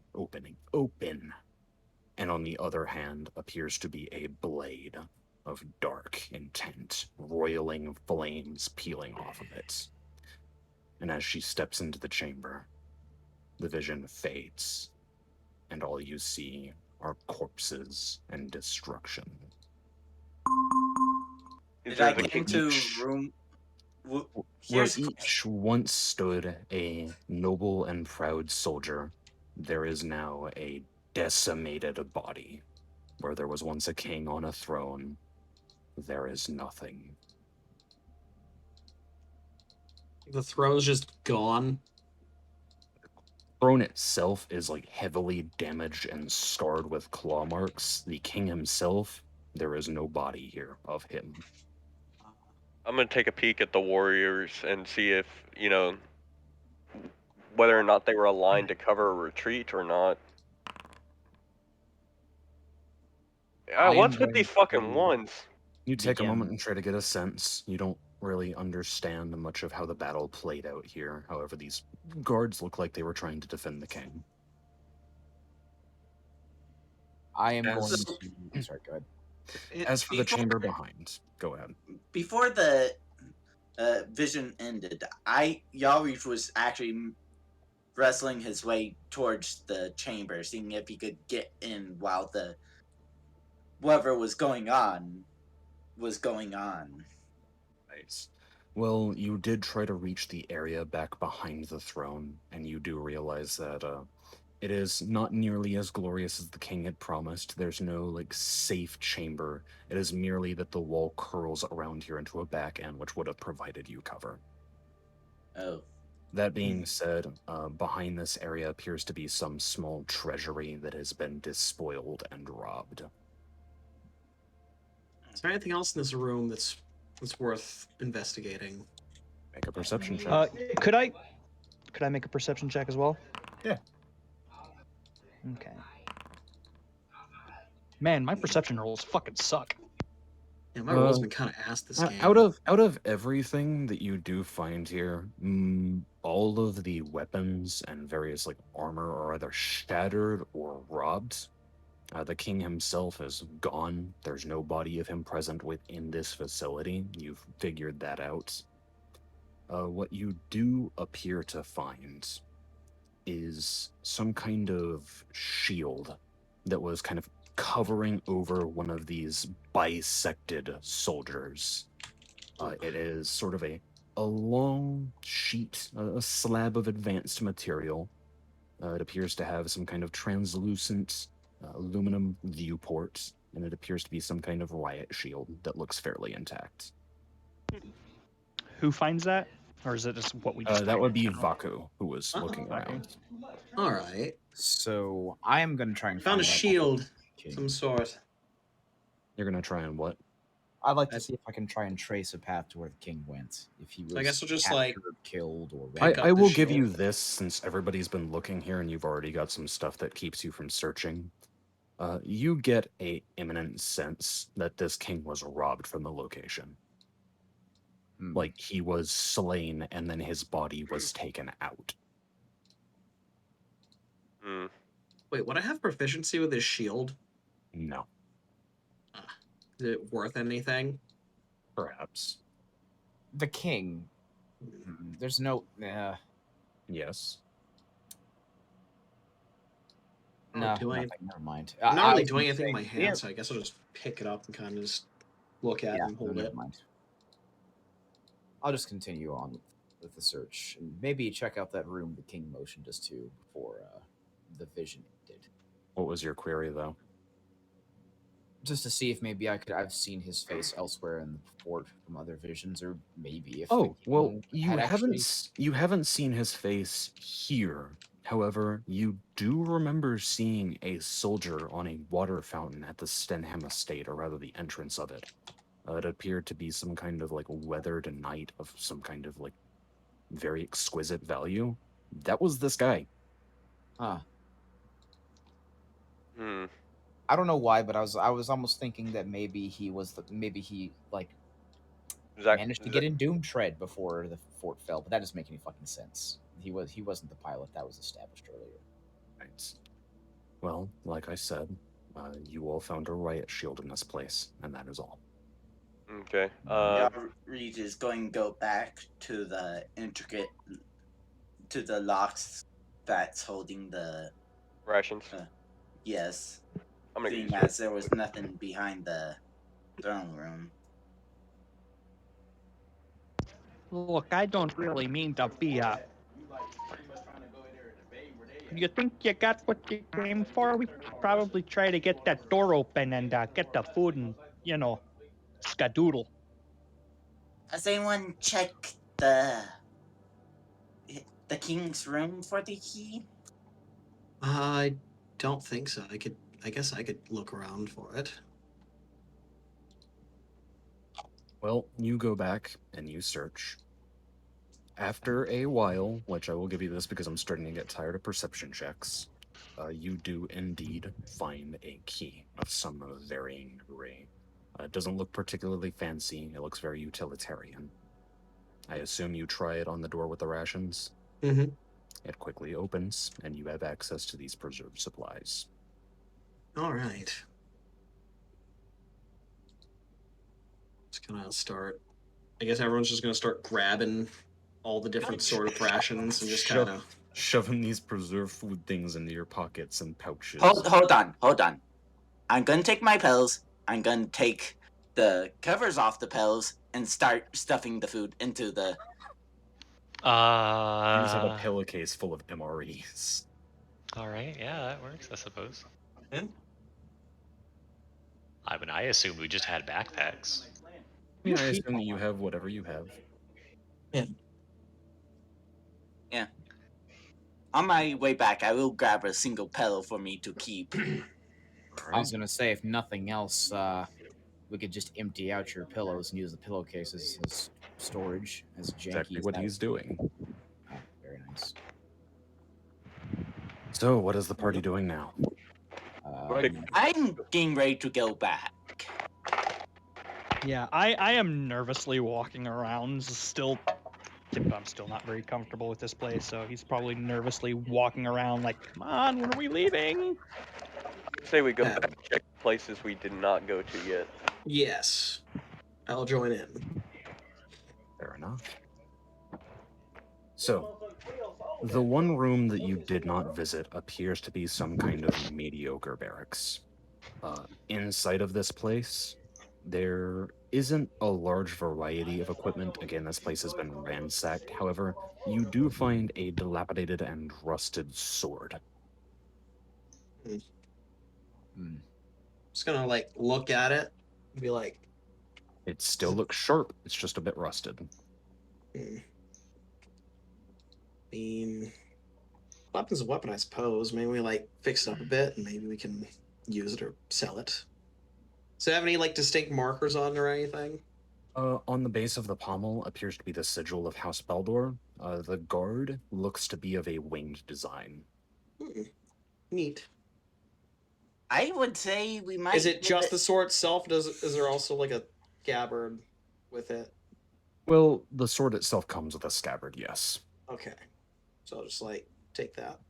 If we've explored the rest of this place, and well, we might as well gather what we can. And since Tim Tom here managed to bring a buggy, we might be able to avoid having Zessie come pick us up.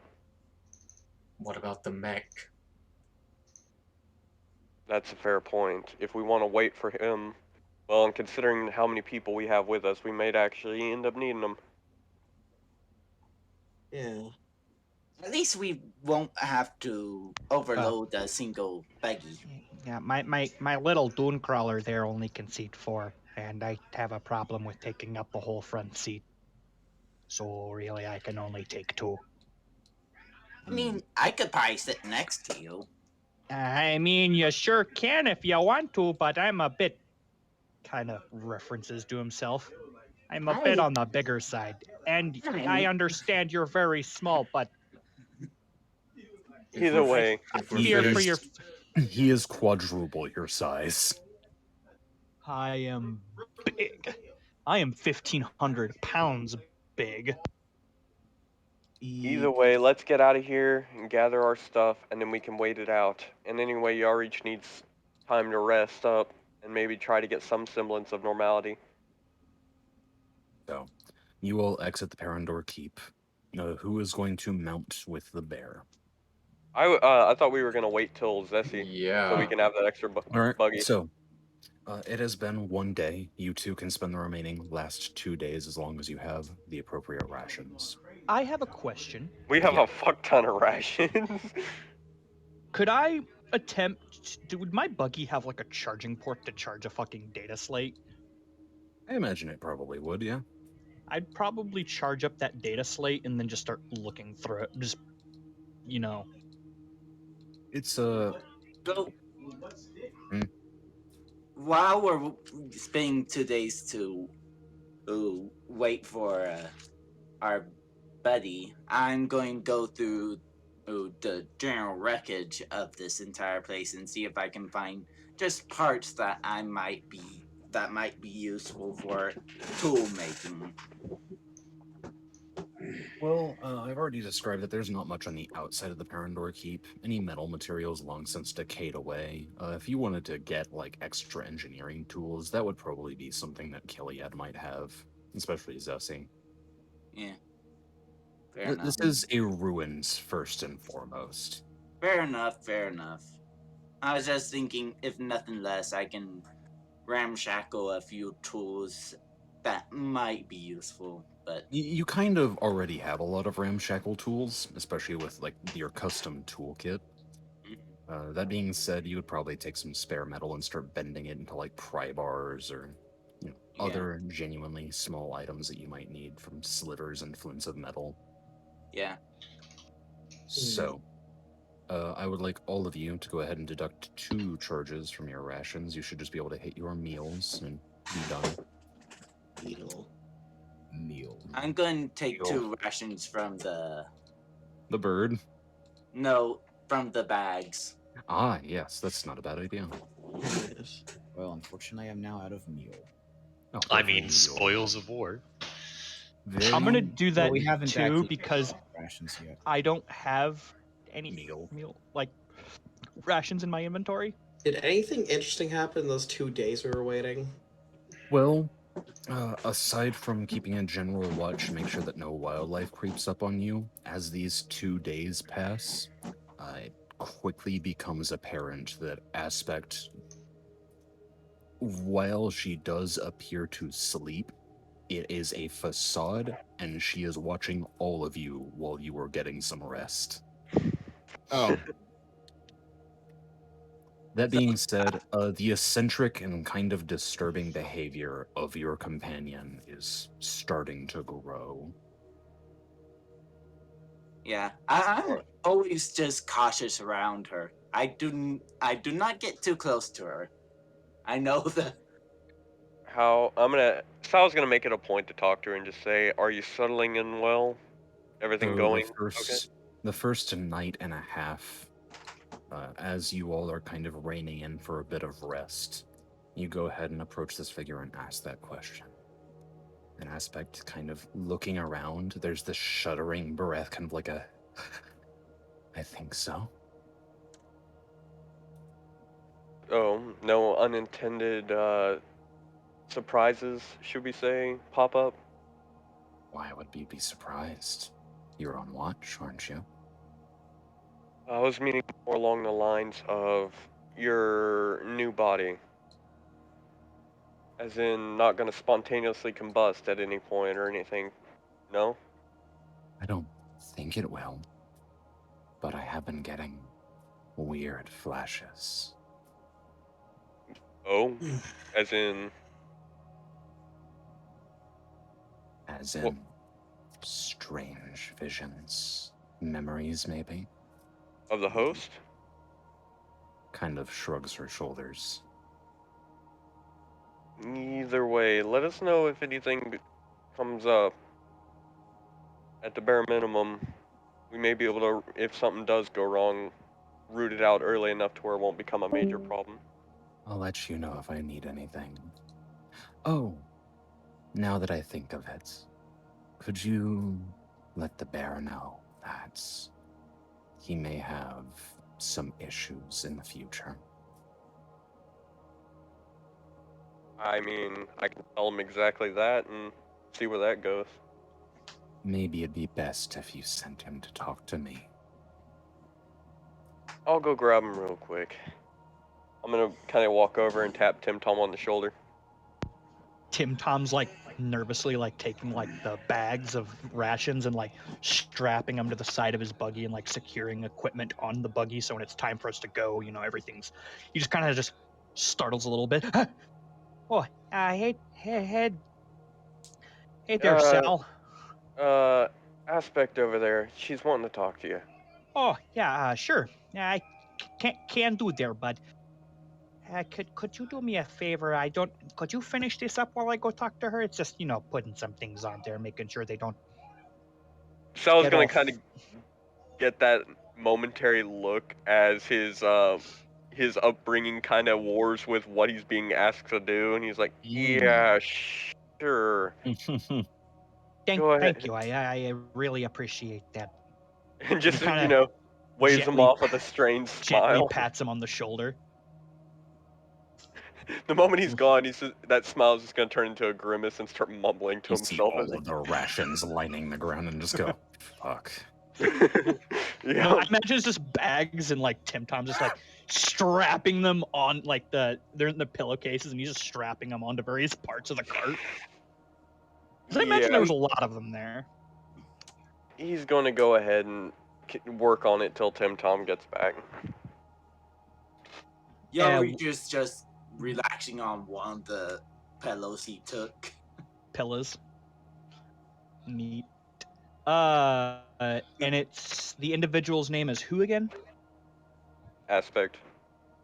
That I'm going to go talk to? Mhm. Aspect. Okay, so I will go find Aspect. Aspect is the one that was holding Yori. So, you make it over towards the corner where Aspect has secluded herself. Now kind of crunching in, a little crouching posture, leaning back against a wall. As you grow closer, the two silvery arms emerge from out of the robe and begin kind of clicking their fingers together. Hey there, Aspect. Sal told me to come over here and told me you needed to speak with me. Yes, I wanted to talk with you. Okay, well, I'm all ears. Could you tell me your name? My name? Well, my name is Timothy Thomas. A lot of my friends call me Tim Tom. Well, Tim Tom's really just a nickname, but My birth name is Timothy Thomas, doctor by trade. Thank you, Timothy. Have you been feeling under the weather recently? Yeah. Unfortunately, I kind of have. I didn't want to look. It's kind of bad for a doctor to look ill in front of patients. I understand. You know. I just wanted to inform you that illness stems from me. I'm sorry. Looks at you as are you contagious? Perhaps, in a way. Tim Tom pulls out a fucking mask, like a little fucking COVID mask. Regardless, in your case, it's best that Sorry, you I'm hang up. around us.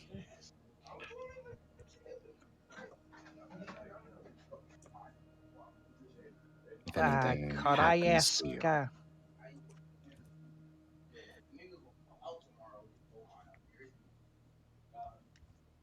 Now, what do you mean by that?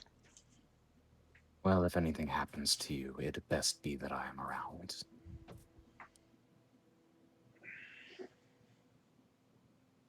Okay. A little bit,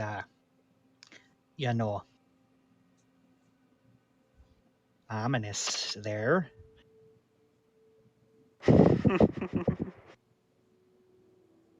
I'd appreciate Okay, if well, you keep me noted of any strange sensations or cravings.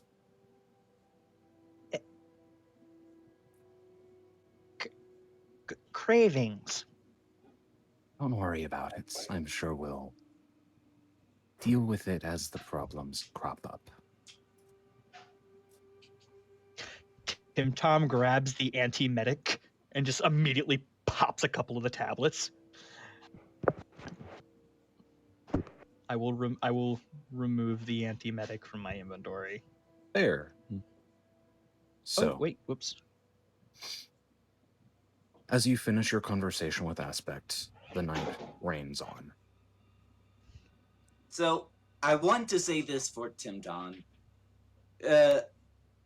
Yarich has been whenever dealing round Aspect, Yarich has always been overly cautious in such of a way that he's actively afraid. So, yeah. So I'm just saying that it's very obvious Yarich has an issue, but won't say what it is. Tim Tom will go back up and approach Sal Targets. Tagris. Sal Just Tagris. offended by the mispronunciation of his name. Hey there, Sal. I'll go ahead and take it on. You don't mind if I call you Sal, do ya? Or do you want me to use your full name? No, I prefer it actually. Sal is fine. And he's just going to immediately drop what he was doing and just say, hopefully a good chat. I'm gonna go catch some sleep. Good day. He's just gonna walk off. Tim Tom's gonna look at the to see if he actually did any work. Did you? Yeah, he did. Begrudgingly, but he did it. Fair enough. So, as the night continues on, we reach the second night. Seems to pass uneventful, no conversation between party members, just trying to survive. It is at mid of the second day that another buggy begins to roll. You hear it approaching from the outskirts, but you get a sense that it is not going to enter the keep. All right, we'll move forward and meet with the other buggy. All right. You carry all of your shit out and find that parked just some distance away so that he has an ability to escape if it is needed. Zessie is kind of just leaning on the buggy and is just waiting for your arrival.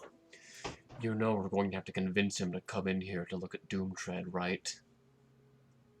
I'm sure once we go out there, he'll realize, hey, we didn't die. He's Tim the Tom hops paranoid into his sort. buggy. Any For all he knows, you guys need her. For all he knows, we were killed and replaced by agents. Tim Tom tilts his head. I'm gonna ignore that part. Any of you guys want to ride? I can give like two of you a ride. Well, two of you bigger folk. You little tiny one there, the little muffin. I think I could probably just, I don't know, sit between the two of them. I'm gonna go flag down Zessie. Deja vu. So, you go out, you flag down Zessie, you approach him, I assume. I'm going Yeah. with so. With my hands out in front of me, you know, just to show I don't have a gun or, well, my gun's on my back, but not my hand. Well, well, well. Machine. Look who stumbled out of the keep. What the Yeah. hell did y'all find? How the hell Yauri are just you bring alive? all the parts for the. Eli, you need to fix your mic. Also in another pillowcase. All the parts are in the pillowcase. Fucking hilarious. So while you're putting the parts inside of Zessie's buggy, he is chatting with the rest of the party. I'm gonna also, hey Zessie, we may have a little gift for you if you can get it working. Who's Zessie? A gift? Would I know him? You barely know Zessie. You know that he is the town's mechanic, that's it. You've never really met him. Yeah, a gift, and if you could get it working, I have a feeling Kiliad's defense problems will be a thing of the past. What the hell are you talking about? One of those war mechs that you were telling me about. Kind of like drops down into almost a half crouch. Hell are you talking about? Oh, it's a big giant robot. You know, like the ones they had that the old night houses used to use. You found a fucking mech. Is that what you're telling me? Yeah. An intact one. Well, relatively intact. In Doom's Tread, House Baylor Warmech.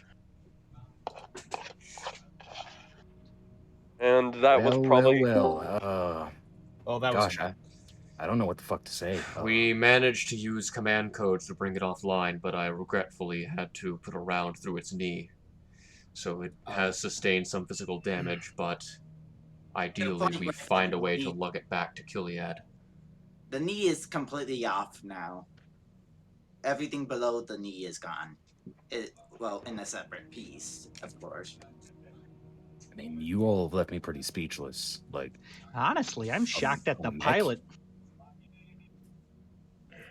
Like a real... Yeah.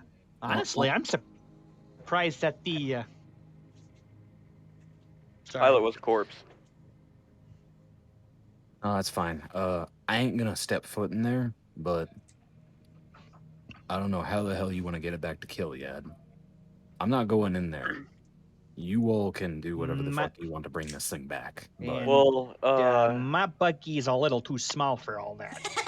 Well, think of it this way, Zessie. If you don't get it soon, and the people of Kiliad, and considering that was the reason why people disappeared from this place, that how do you know that was the reason that people disappeared?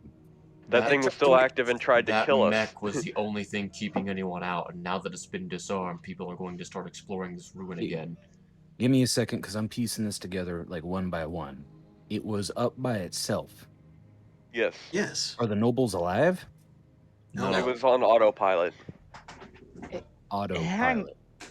So it was walking around by itself like a robot. Yes. Yeah. Yes. And it was trying to kill you. Yes. Yeah, it was chasing after me. And And splattered when you're garbage saying before. when you're saying you want me to bring this back to Kiliad and turn it back on. Remove the arms and I legs. unfortunately see Zessie's, train of thought there. I don't think that's...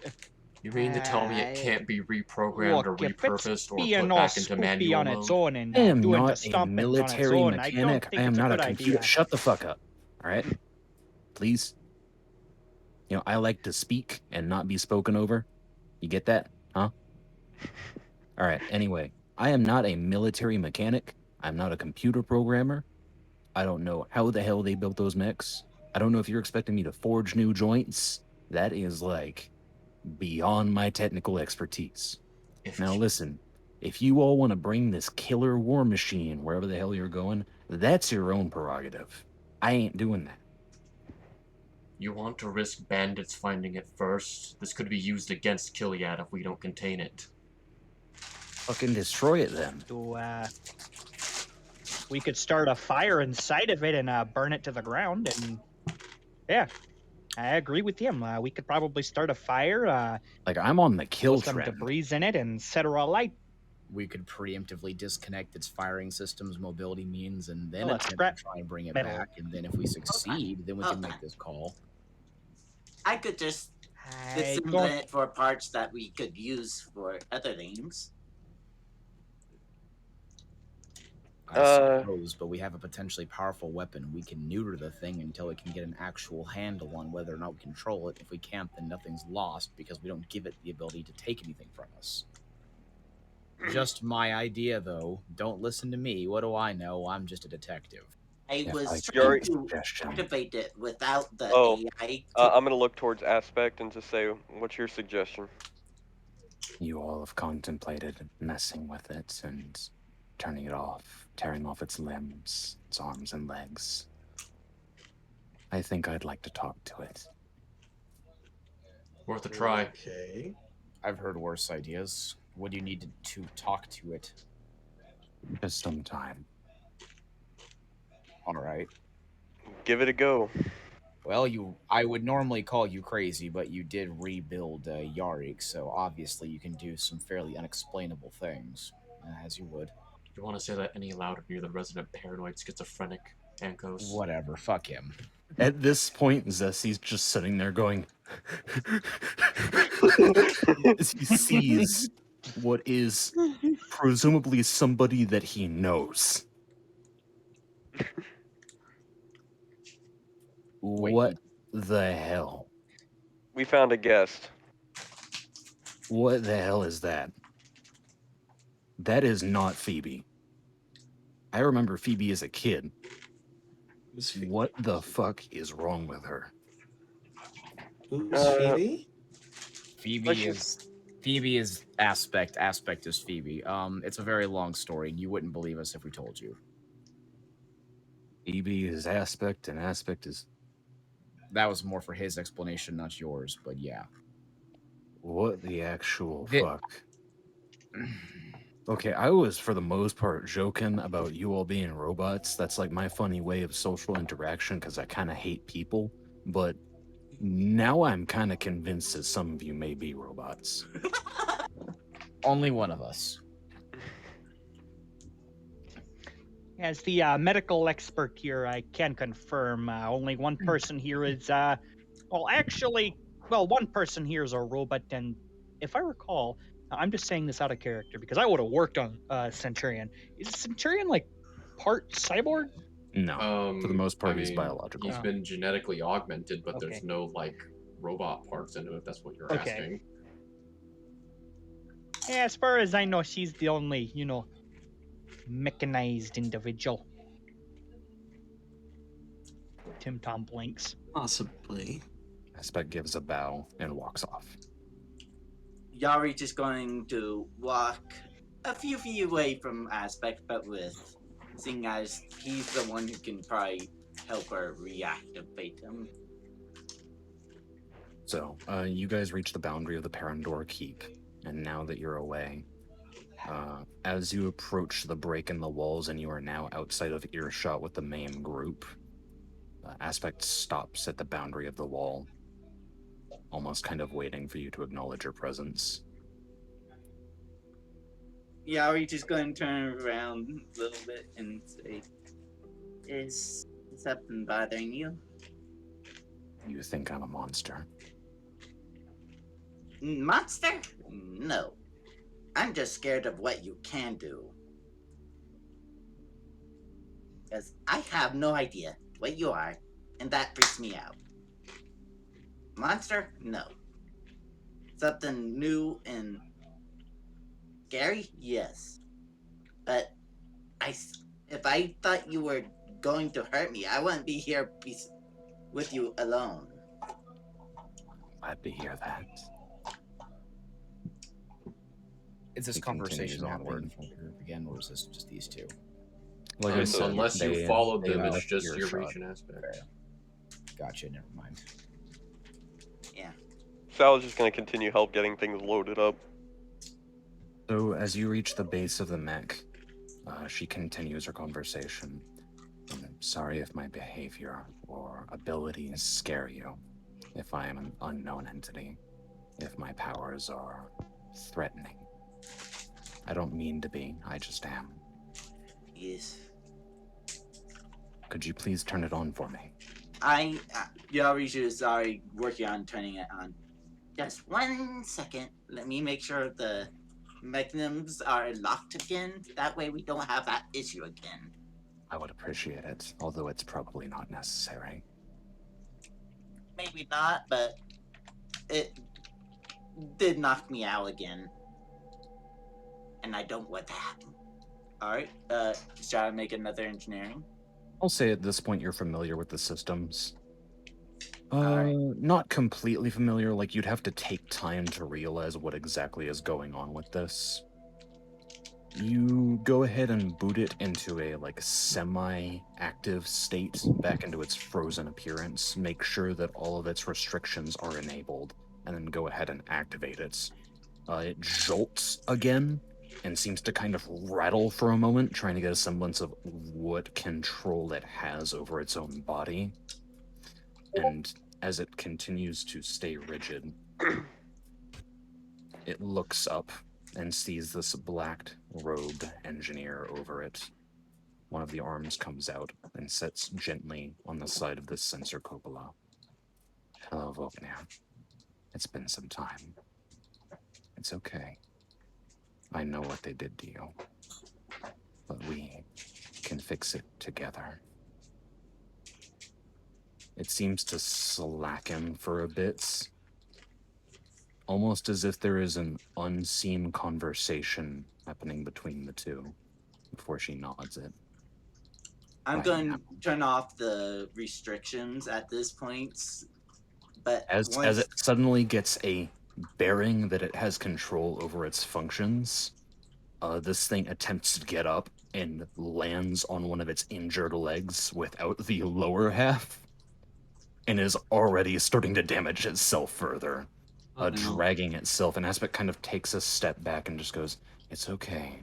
I know that you've suffered. Just calm down and let us help you." This mech continues to grind until it reaches almost a half-crouched posture, bearing most of its support on its still remaining leg. And with a shuddering rattle that resounds through its frame, some of the dirt and dust that it's accumulated over the days shaking off, it kind of reaches up one of its hands and goes for the access port. I'm going to jump out and just get away at this point. Yeah, no, it opens this up and you immediately start scuttling out of it. And then it looks around, sees you, and looks over and sees the corpse. I did lay it gently in a nice way. Oh boy. I'm going to move away from the corpse, make sure he has time to process what's going on. If you don't mind, I prefer to be alone with him for a second. Okay. Yarich is going to go off. And he's going to say, "You do remember, you know what, I think you have it." And go off. So, you return to the group. Seemingly some of the party members are curious, obviously, considering the very nature of the activity that we're doing as you reach the boundary. Oh, hey there, little friend. Hi. Aspect seems to calm him down, and as long as she can sense into it, I think we'll be okay. That thing is talking to like a war machine, Yes. acting of its own will. Yes. And you're not frightened of leaving it alone? They have brought me back from the brinks of death. I trust them enough. What the fuck does that mean? You don't need to Wait a know. minute. It's best you if you s- don't ask questions. I'm very Hang on just curious a about this second. entire Are you s- situation. Are you Things saying happen, that Zessie. thing Things up have happened. there is like a rogue AI or something? It's not When did we AI. ever I can say tell you that? that. I can tell you that. It's not AI. I have no idea what it is. Okay, I'm done with most of this conversation. You all get the hell in my buggy and we're gonna go back. We're gonna go back to Killia. I'm gonna go back home. Alright? Fuck all of this mech shit. You can figure this out later. Alright. Okay. Yari I'm just going- Tom on- looks about. I'll I stay here. I cross my arms. I'm not leaving without aspect of doom tread. Okay, you all are proving me quite the fucking handful. Stu is going to have my ass on a spit. And when need he I figures remind out you, about we have the this. components for your water purifier. You probably picked them Fucking up. hell. Alright, well, dude, I don't know God what the fuck's wrong Damn, with you. Eli just went through the 9 circles of hell.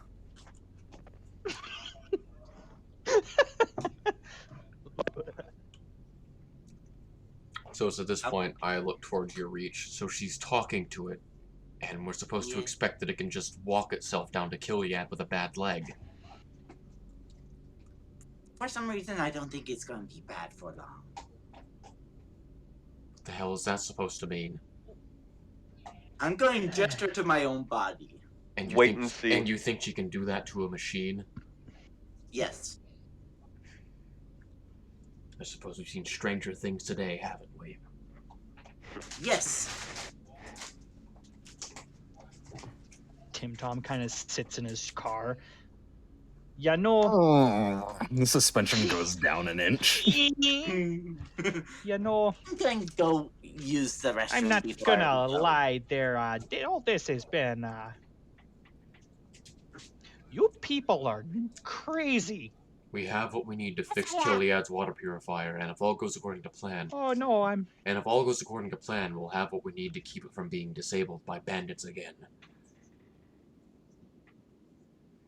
well, that'd be good.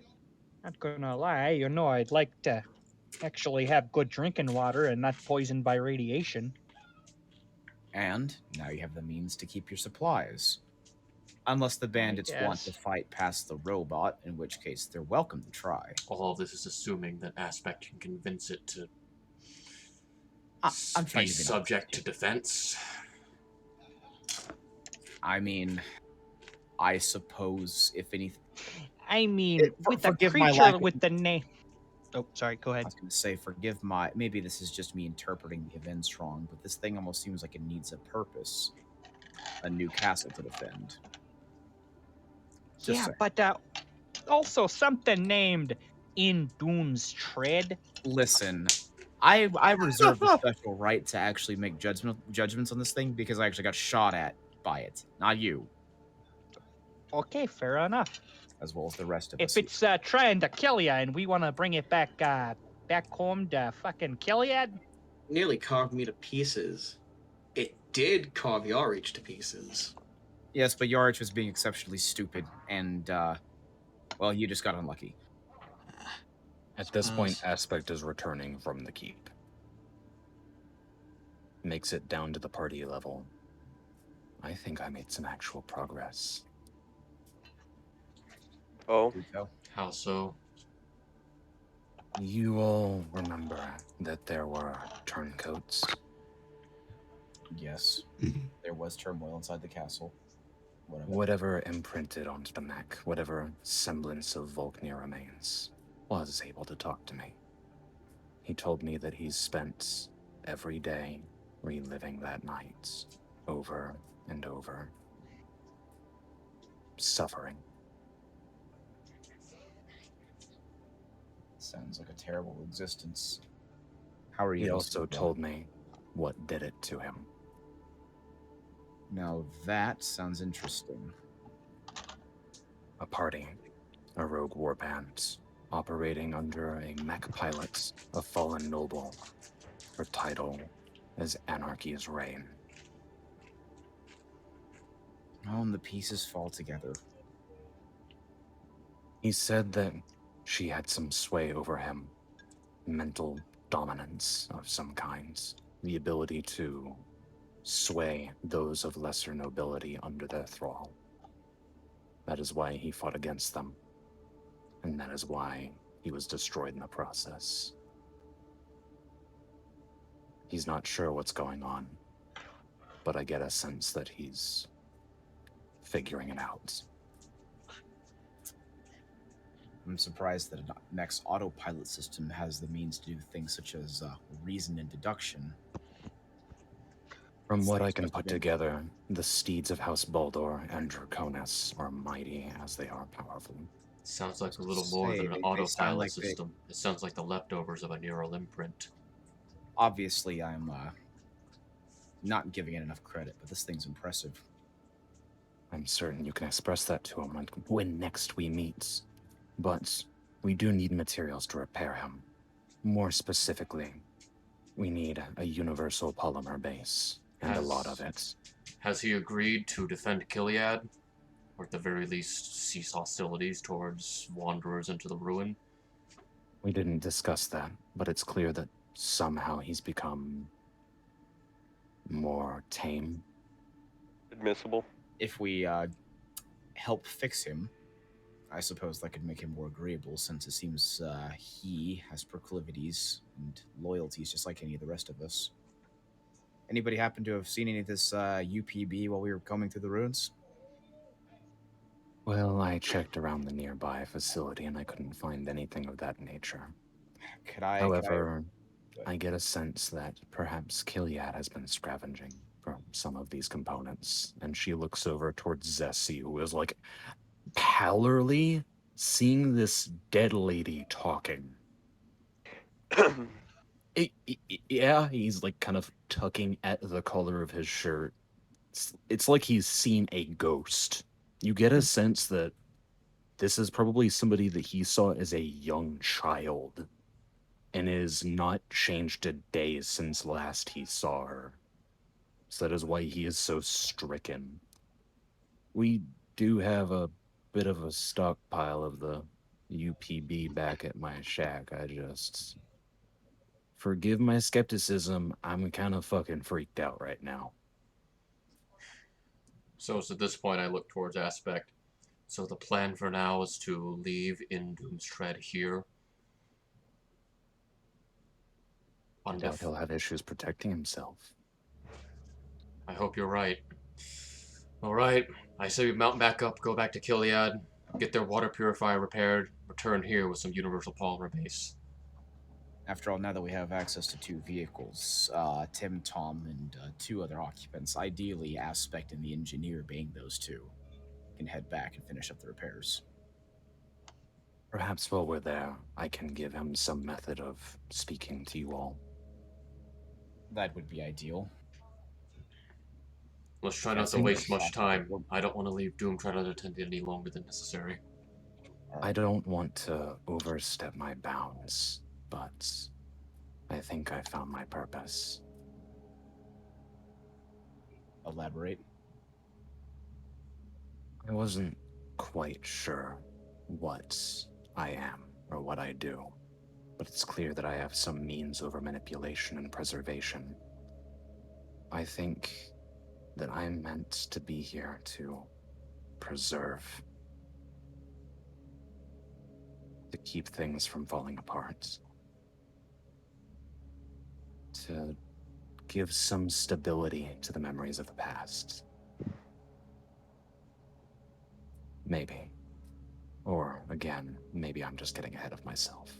That sounds like a noble cause, but I don't know. I suppose I can't understand your true intentions behind it because I just don't. I don't understand what you are or the way you think.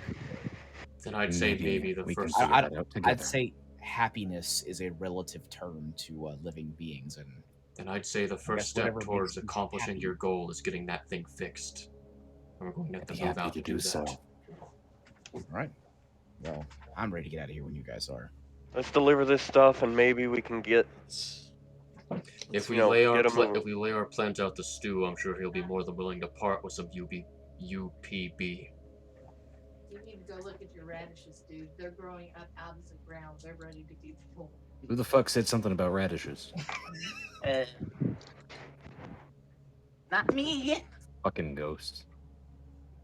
All right, well, yeah, at this point, I'm just kind of tuning out most of your conversation about rebuilding the giant death robot. So whoever wants to ride with me, ride with me. Anybody else, just do whatever the hell you want. I really At don't this care point, at this I'm gonna sling myself onto a side seat in Zessie's buggy with my rifle ready, and I'm good to go. I will. I'm going to buggy with Tim Tom. You Darian just is squeeze going. into the passenger seat right next to the driver's seat. Darian is Yes. going to ride in the probably dubiously safe buggy that he's ridden in every other time. Ah, yes. You ride in one of those side like side pouches that are welded on. Yeah. Fair. Who else is So- getting in the car with me? Oh, go ahead. I mean, I suppose I could like take a ride in if there's nothing else here to do at the keep. Have you been paying whatever? I guess I can just go with you guys if I'm done here. But okay, you get into one of the two vehicles. It honestly doesn't matter. As they are both rolling down, Zessie taking the lead and Timothy taking the dogs. Timothy taking Timothy's rear. taking the rear. In the middle of the drive, as kind of the dust is kicking up all around him. Okay, break it down for me, because the creepy fucking robed lady is in the other car with the bear. What the fuck is going on? Like, do you trust that thing? What the hell is it? Aspect. You keep using weird fucking terms like, oh, it's an AI, oh, it's not an AI, but come on. The truth Seriously, of the matter is I'm not playing around. The truth Gonna of the be- matter is we don't know what it is other than that it saved our lives. We wouldn't be here without it. Gonna be genuinely honest here. We found it in a quarantine zone. Like, in like a disease quarantine zone? No, it came from the same place I did. A ship. The Majesty. So it came from a quarantine zone on a ship. Yep, So and it's a disease? or maybe something we or the people there did not want out. But either way, it has proven itself. How should I say? Amiable. It wasn't a It has helped quarantine keep us zone alive. as in a disease. Are you familiar with Project Voyager? I have no idea what the fuck you're talking Project about. Voyager is an organization that dedicates itself to cataloging and collecting ancient technology. The quarantine zone set up by Project Voyager on the Majesty was meant to contain Aspect. They found her and they found me. So people that uncover technology of the past didn't want this thing getting out. Yes. They wanted to study it. They wanted to study it or contain it. Well, I thought that would assuage my fears, but I was wrong. Let's get the hell back to Kiliad. I doubt they were containing it for any altruistic reasons. They're hoarders. They're thieves. They stole from me. That sounds personal. What the hell did they steal from you? Oh, nothing much other than a highly advanced Tordenveyor class combat exoskeleton. Nothing major. Okay, now what the hell are you? A soldier from a long passage. Conveniently enough, somebody else that was also being held in containment by Project Voyager, and well, Not a robot. Not a robot. Okay. So I was developed in defense of Concordia. I am a Centurion. all right. Well, who the hell are you? And he points towards the detective. Are you like some freaky artifact, legend of the past, android motherfucker, or I'm just a guy. from where? Well, actually, from the homeworld of the Syndicate. Oh shit, you're from fucking Axiom? Yeah, I am. I've actually. always wanted to go there, but like, it's really fucking hard to get a ticket nowadays. It's a great and awful place. All of the boons and woes of being in the center of civilization. Some might Yeah. call it a lively metropolis planet, and others would call it a crime-ridden dystopian hellhole. Well, hell, now you just dissuaded me from going there too. You all are killing all of my dreams today. There's great clubs there, at least, Good as long as you don't get mugged clubs? outside. Like, okay, anyway, who the fuck are you? And he points towards the back, towards the guy riding like on a fucking side seat, concealing green armor, Mr. Darian. By the way, this entire time, Darian is not Darian. Fucking Zessie has not been looking at the road. So I'm gonna use the bathroom. I'm a bounty hunter. I hunt bounties. You on a bounty right now? Yeah, What's his name? I'm not at liberty to say. Shit, it ain't me, is it? If it was you, you'd already be bundled up and sent off. Fucking hell, I dig your style. At least you and the detective are normal. I Thanks, I guess. think. Well, hell, I think we're here. As these two buggies, this small caravan, comes to a parking stop next to Zessie's fucking junk house. You all disembark, and out from the passenger door of Timothy Thomas's buggy, a flattened moth like falls out. As you quickly realize that like Tim Tom takes up the entire two front seats. I tried to warn you. That's not a very good idea. I do have a back seat for a reason. I'll listen to you next time round. Yeah, you should have done that the first time. I thought as long as I wasn't killing you, I'd just make you realize that was a bad choice on your part. It was. I've been making a lot of bad choices here lately. I don't know why. That is evident. Now that we're here, You don't seem like the wisest, Yarh. I'd say we go not brief wise. stew on what we found, and see Right, if we so can.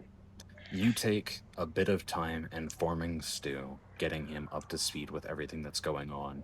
He takes some surprise at the fact that you've disabled, like, you've basically disabled a war machine from a like generation ago long war, and have somehow convinced it to not be hostile anymore.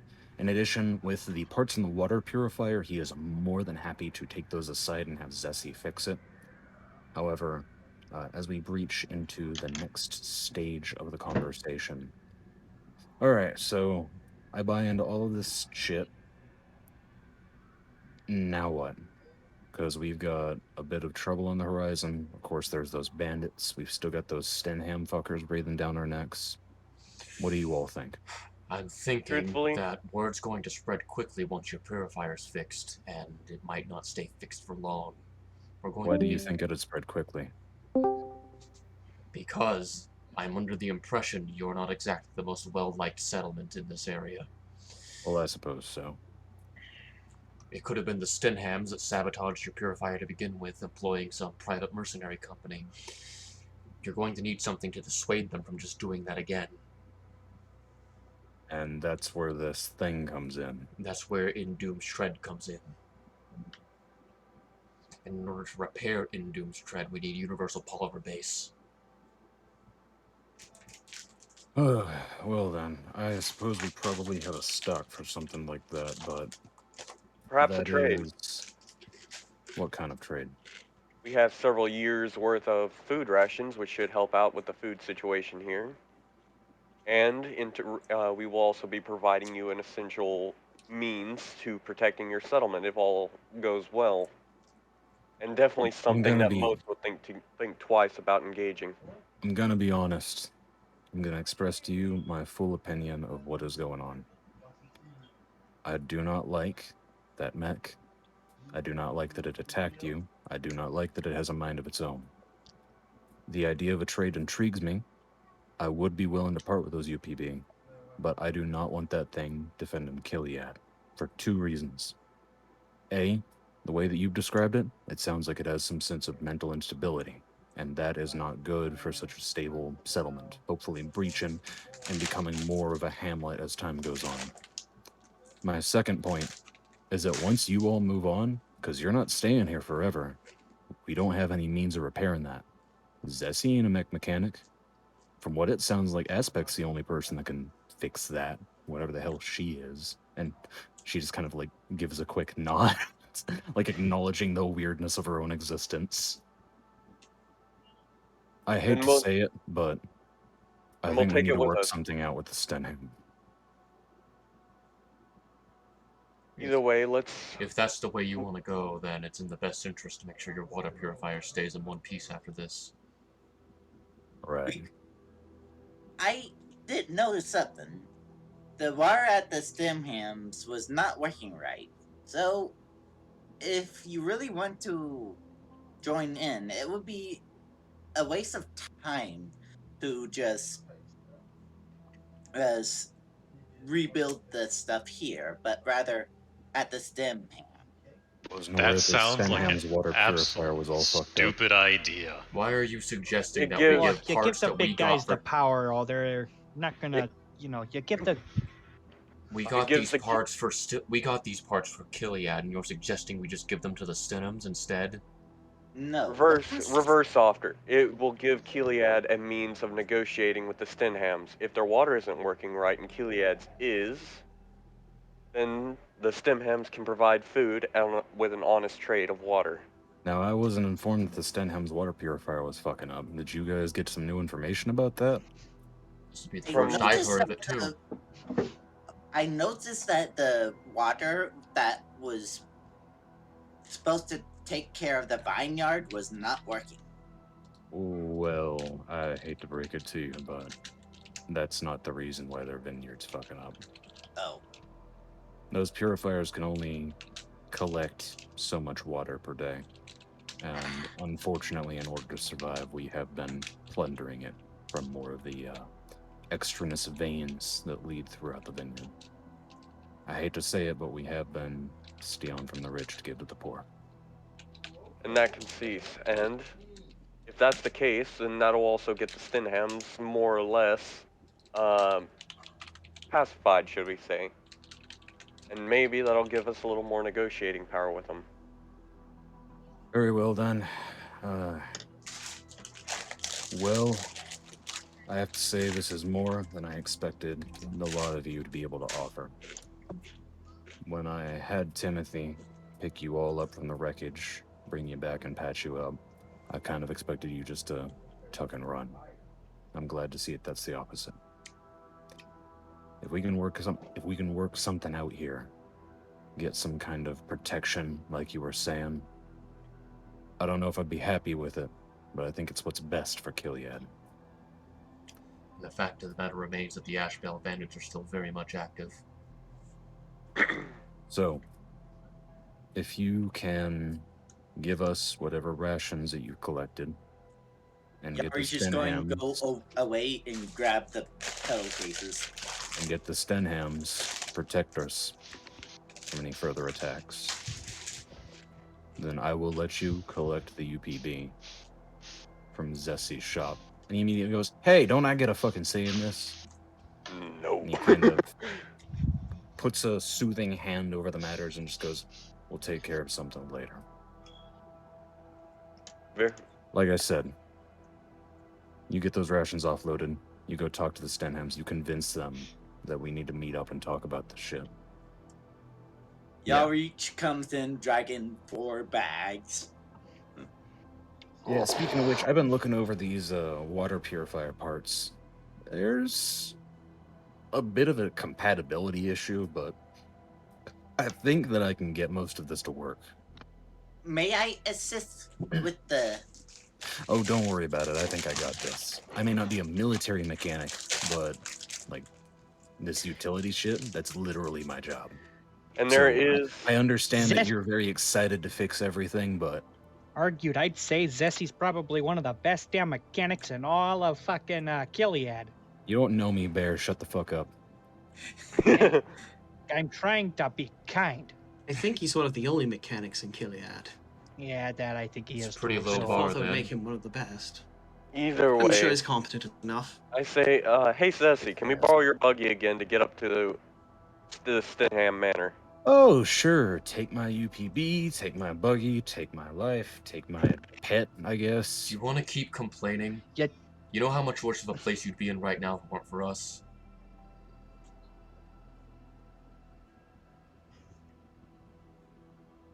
Do whatever the fuck you want.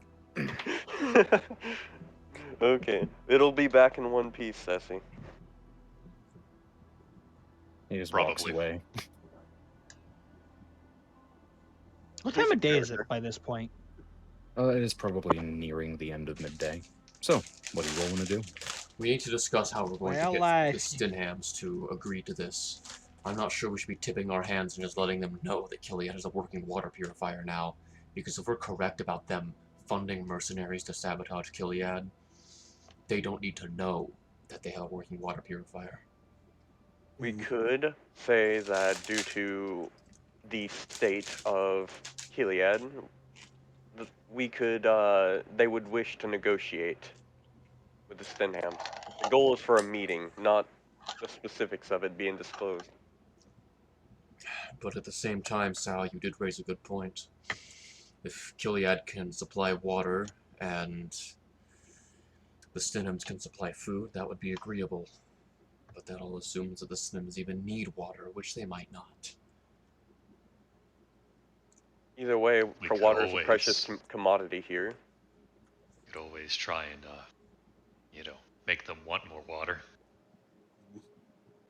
It looks at you. It's like, what do you mean by that there? Well, Gilead currently is just stealing water. What if Well, I mean, one or two things got broken in a way that doesn't look like somebody did it? So you're saying sabotage their water purifier? Okay, fuck, I'm back. You know how suspicious that would look? Suddenly, Yeah. Killian has a working water purifier, whereas Stinhams Yeah. manages to go out the same day.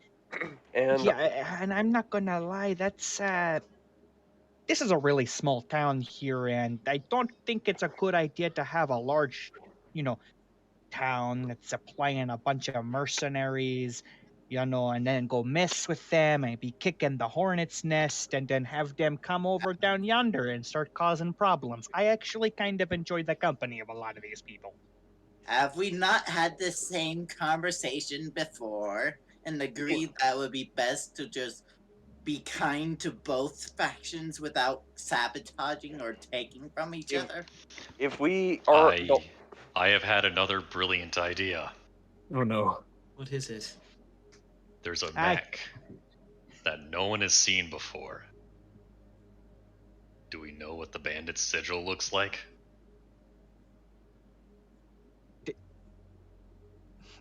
Did we? Well, Like- you've never seen the bandits before, but that might be an open option. You're suggesting that you would disguise the mech to appear like the Ash Veil. Yeah. And do what with it? We need Universal Polymer Base to repair it first. We're not going to get it until an arrangement has been made between Killian and Stinham. That's the whole point is to arrange a meeting between the two. That is the only goal. We're not negotiating the actual terms ourselves. Just the fact that we need a meeting. But Well, I don't know if you recall, but it seemed to me like the leader of the Stinhams was very reticent to even be associated with Killian anymore. I think getting him to even come to the table is going to be a tall order. well, he was also saying that because of the problems that the denizens of this town were causing him, the fact that the water will no longer be a problem, and the fact that we did alleviate their food supply for some time, so that'll also be an issue knocked off the list of problems. I'm still not sure telling them about the purifier is a good idea, but And they're I'm going to not have to sure find out get eventually. telling them, as I hate to say it. Okay, so from my understanding,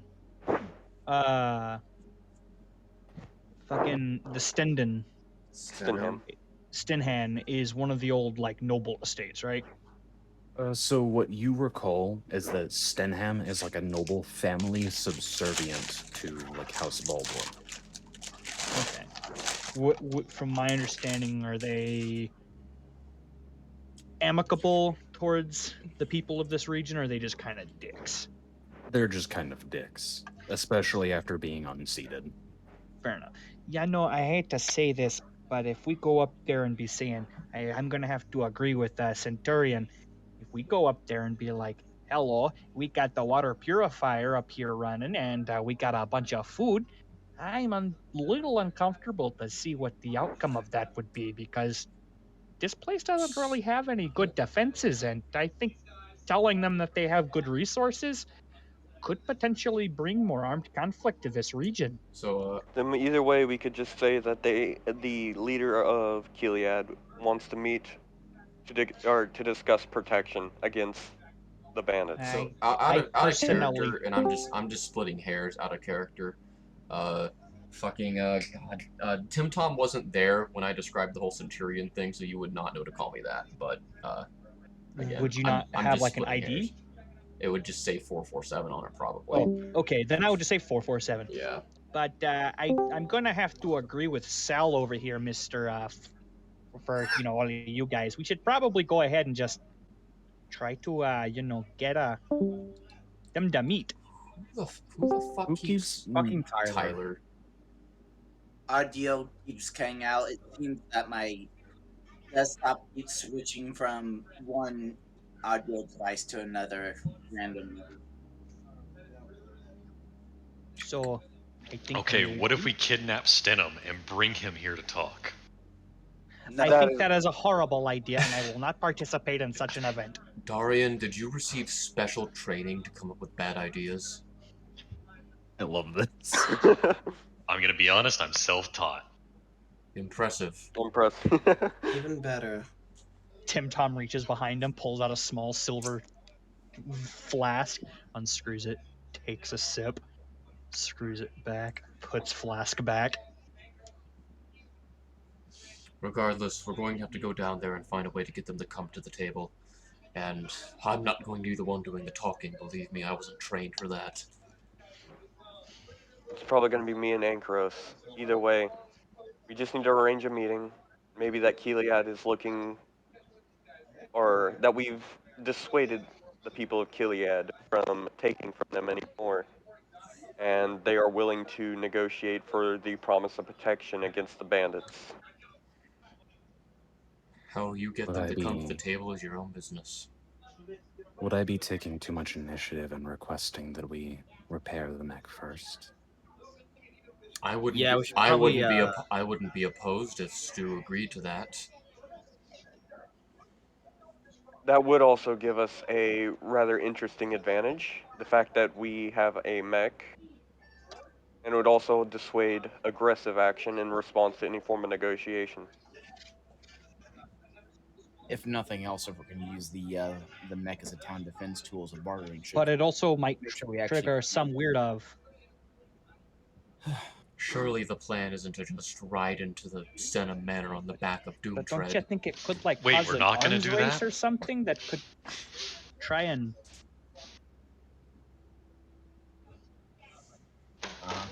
what? As I said, I wouldn't be opposed to repairing Doomtread first, but we need the Universal Polymer base to do that, and the deal to get that isn't conducive to having it repaired first.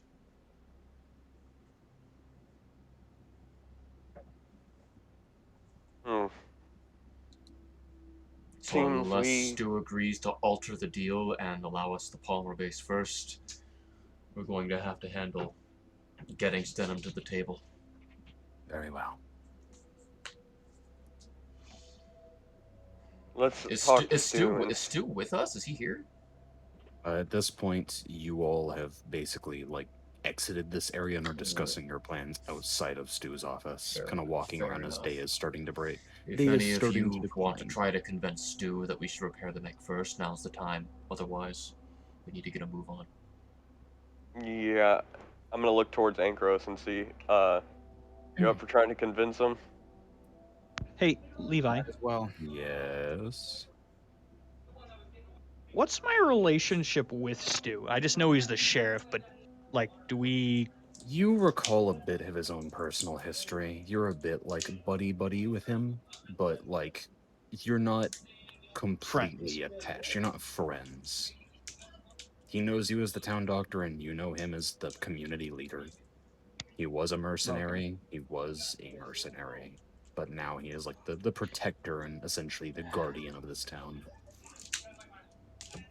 Look, I'm not gonna lie. I think it's gonna be pulling toes to try to convince Stu to do that. And it's probably gonna be even harder pulling toes to try to get Zessie to relinquish that UPB. Let's just say we've had to use a little elbow grease to get Zessie to cooperate before. Shotgun diplomacy. Well, I'd rather not have another patient get suddenly thrown into my clinic for a while.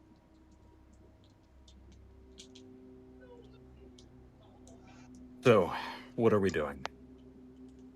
Well, if we what? try to convince Stu. Yep. Try to convince Stu that repairing the mech first is the most prudent course of action. See where that gets us. You all proceed back into Stu's office, kind of crowding around the entrance and allowing the more diplomatic of those to approach. Probably being Enko, Sal, and Vaku, with the rest of like the muscle kind of in the back. Currently at his desk, writing down a couple of things, probably expenses, and figuring out what exact like battle plan he should have whenever it comes to the meeting. He looks back up and just goes, "Well, hell, I wasn't expecting to see you so soon. I assume you didn't go to the Stenham estate." No, we have some concerns whether or not how we're going to get this meeting arranged. And we're worried if some of our concerns may, in fact, if they are founded, that it would lead to further trouble. And that is one of the reasons why we would like to insist on we get that mech here. I know you do not like it, but we can keep it around until we leave. And that way, should the meeting turn sour, or if what we think is a possibility is actually at play, you have some means of defense and a very big deterrent for that sort of action against you. That's quite a reasonable offer, but I still have a couple of concerns. You're certain that you're capable of controlling him? I'm gonna look towards Aspect. Aspect kind of almost nervously looks around to the rest of the party as if to support her before. I believe so, yes. Well, I suppose that's one issue that I'm still semi-concerned about. The other half is, how long would it take to repair this thing? I'm gonna kind of still gesture back towards Aspect. Likely, perhaps a couple of hours, maybe 3 at most. Alright, that's my other fear assuaged. Go ahead and make a diplomacy check for me.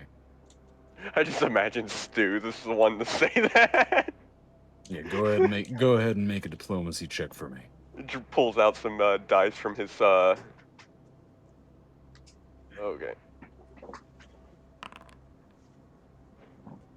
Well, I've heard your argument, and I think that it is fairly solid. Go ahead and give Zessie my blessing. You all can have the components.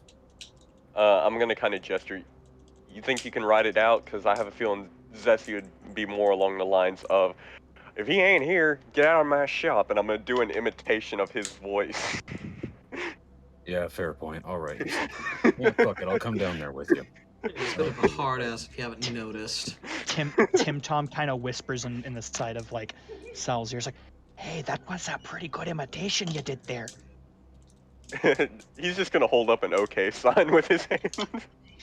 Like, wow, that just sounded just like him. How'd you do that?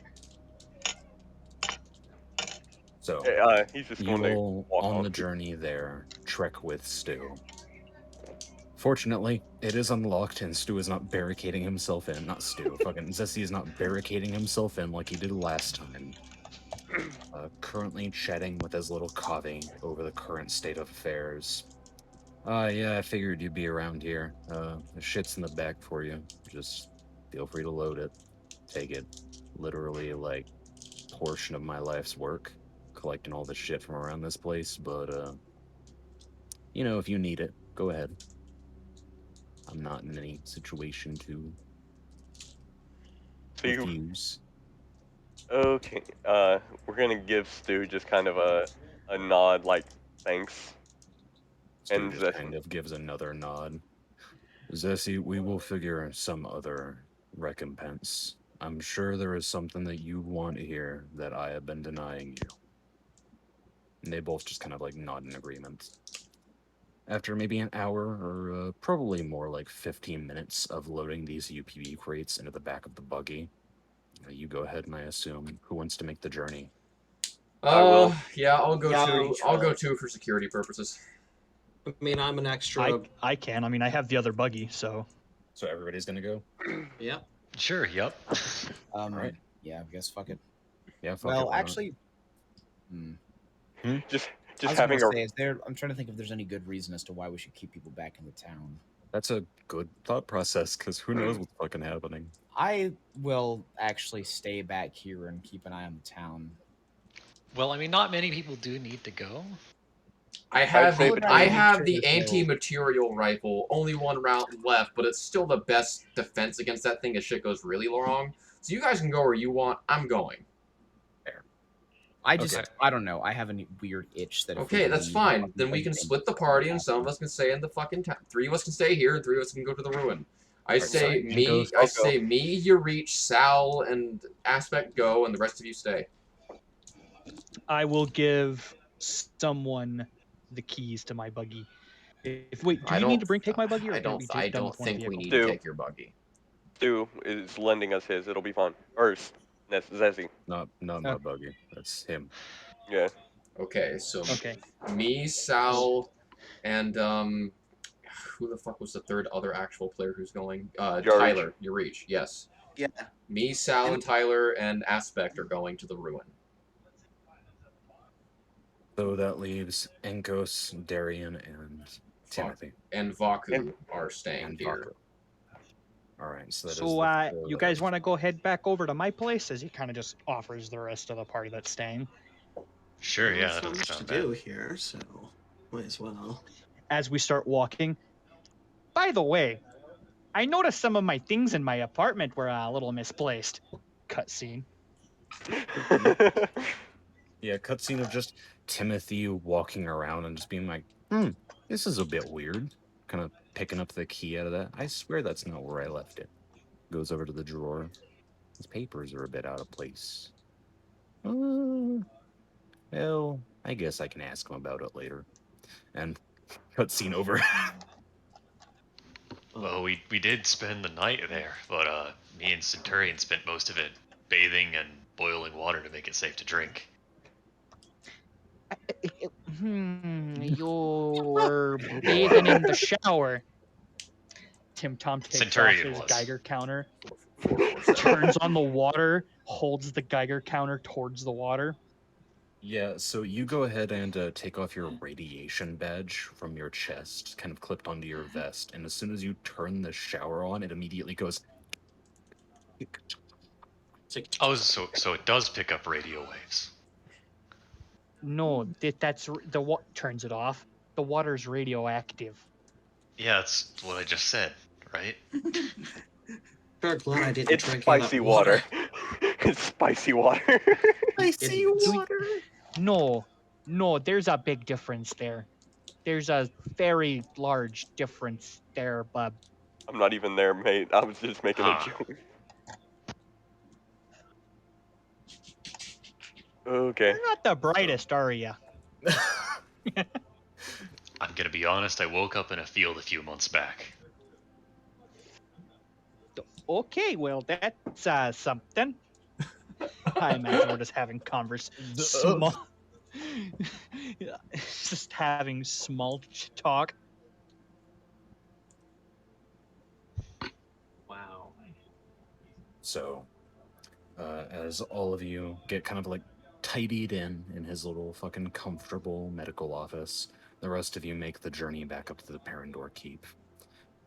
It is a relatively short journey devoid of conversation. Aspect seems to be picking through the UPB and making sure that every single piece of it that is required will be here.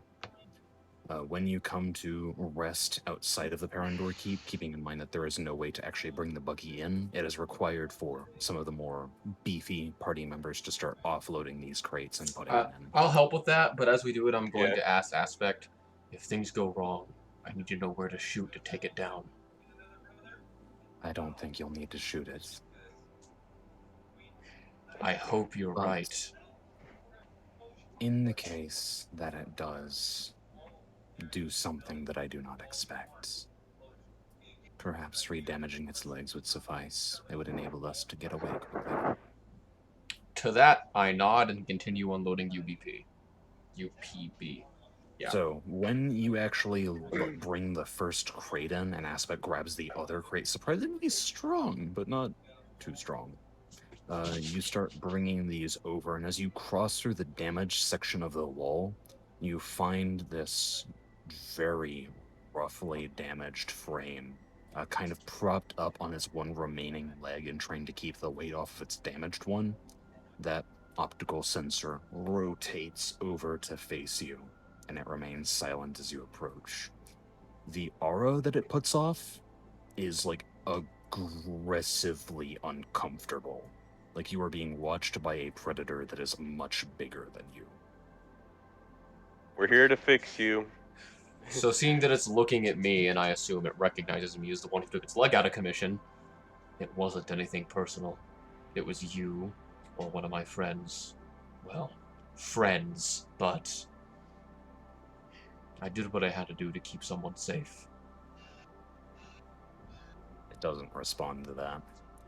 So, you set the crates off next to it. How close do you get to it? Where does Aspect want the crates? Right next to it. I guess She that's continues where, walking. that's where I'm putting them then. That's how close I am. Yep. So, walking next to the automaton, you set the crate down right next to the mech's base, and with it looking down at you, it makes this sort of small metallic chirp as it readjusts its weight. This will take an hour or two. I'm just going to reattach the bottom of the leg to its frame. Nothing too serious in terms of repairs. Do what you need, and if we are assured that Indoom's tread here can be trusted, I assume we're going to have to find ammunition for its ranged weapon. Perhaps at a later date. It's still formidable as, well, we've seen that.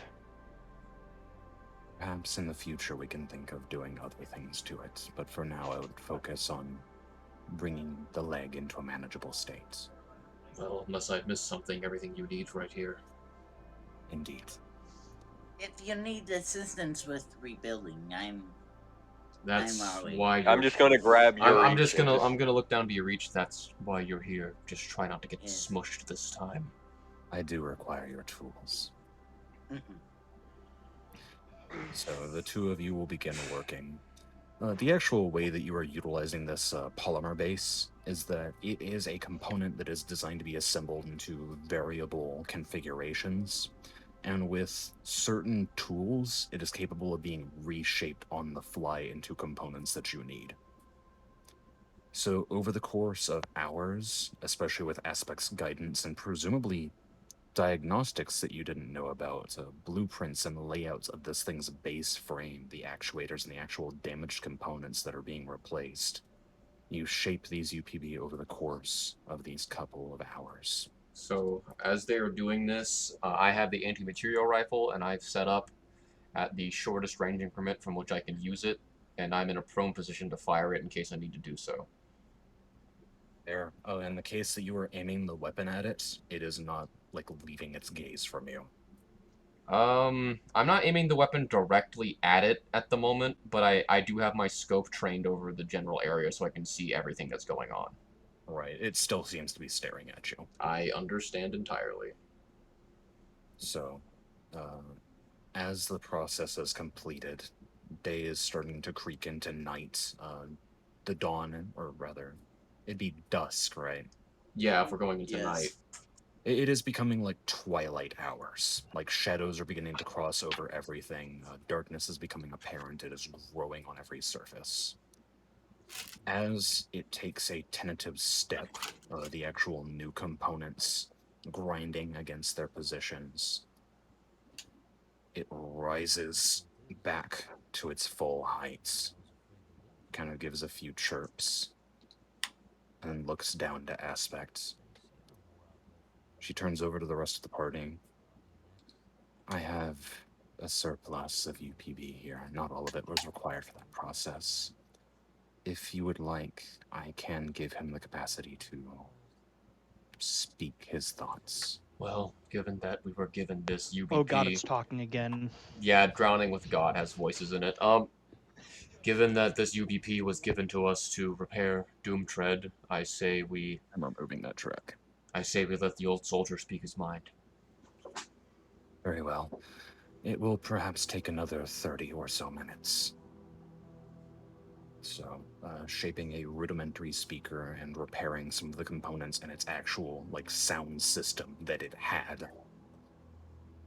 More time passes until eventually these things click into place. Running through, apparently, some kind of program. It seems to shudder for a second, making sense that there is a new feature for it to use. Still rising back to its full potential, it is silent as it overlooks all of you. So seeing that it now has its full capabilities and it's not acting hostile, I'm going to stow the anti-material rifle away for now. Well, I believe that my work is done. As for this creation, I suppose it's best that you have a conversation with it. Is it pointing to any one of us in particular, or does Aspect mean all of us? It is referring to the group. All right.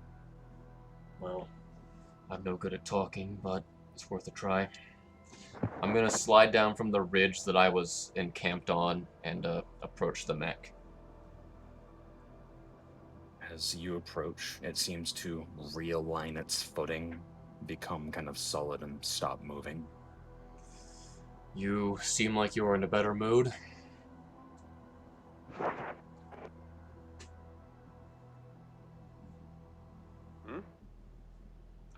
Doesn't seem to respond to that to phrase. The robot.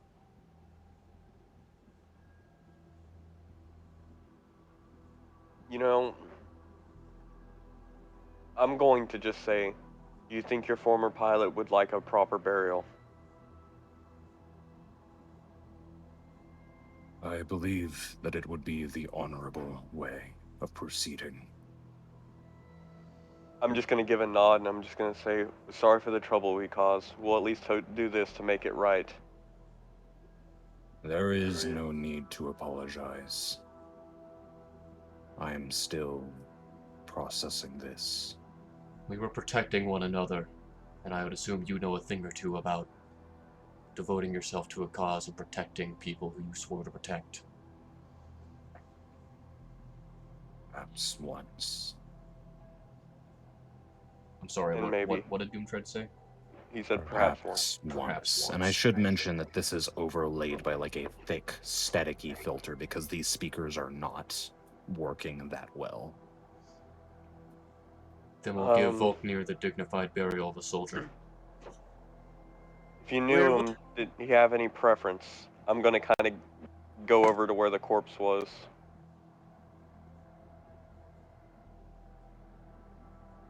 I believe that he would prefer to be buried here, in the place where he dedicated himself.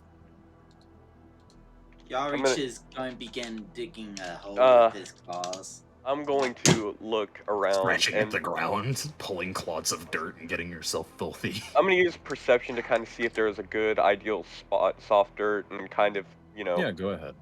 I don't know if that's going to be any good, but... A 21. No, you find a fairly decent place surrounded by more of the aesthetic features of the keep. And spending the rest of this hour, you dig out a hole for this corpse to remain, lay out his gear. Do you take the armor?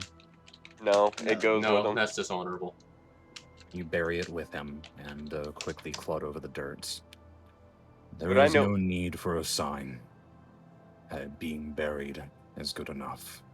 I'm gonna do a culture check and see if there was any last rites that were popular here that was said. One. Mhm. It is customary to recite the deeds of a warrior such as this. However, not knowing anything about Endoom's Tread, you wouldn't have any idea of how to proceed with that. If you would like, I can send them off with a soldier salute. I say, getting my hunting rifle out.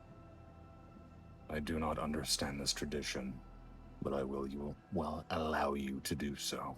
So, see, there would normally be. I'm going to say this in character. There would normally be a few more guns for this, but given I'm the only one with a rifle, Yarich pulls out his own rifle. Alright, well, stand near me. We're going to raise our guns up towards the setting sun. We're going to fire off 3 shots in succession. I'll pop in on this, might as well. So we're essentially giving Volknir a 21-gun salute, but with only 3 guns. Fair. You go ahead and proceed with this, and with each thunderous impact, the reality seems to sink in for the construct. As each thundering blow resounds, this thing stares at the grave of what once was it. And after 3 shots, I'm going to go ahead and deduct 3 rounds of ammo from my inventory. Yep. Same for everybody And else. I will go ahead and hold my gun down at my side before slinging it on my shoulder and giving the grave a proper salute with my hand.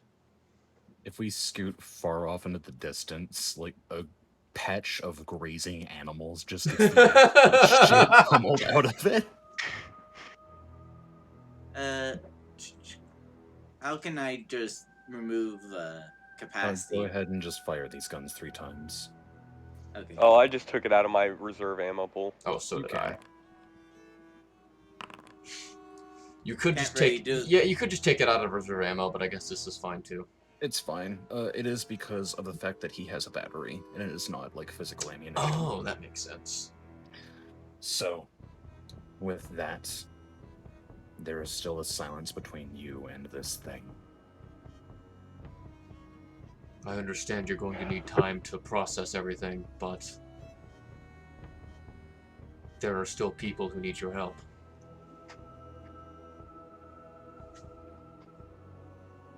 We have a place at Kiliad, and they have been under threat by bandits. And if what our concerns may be true, there may be another group after them as well.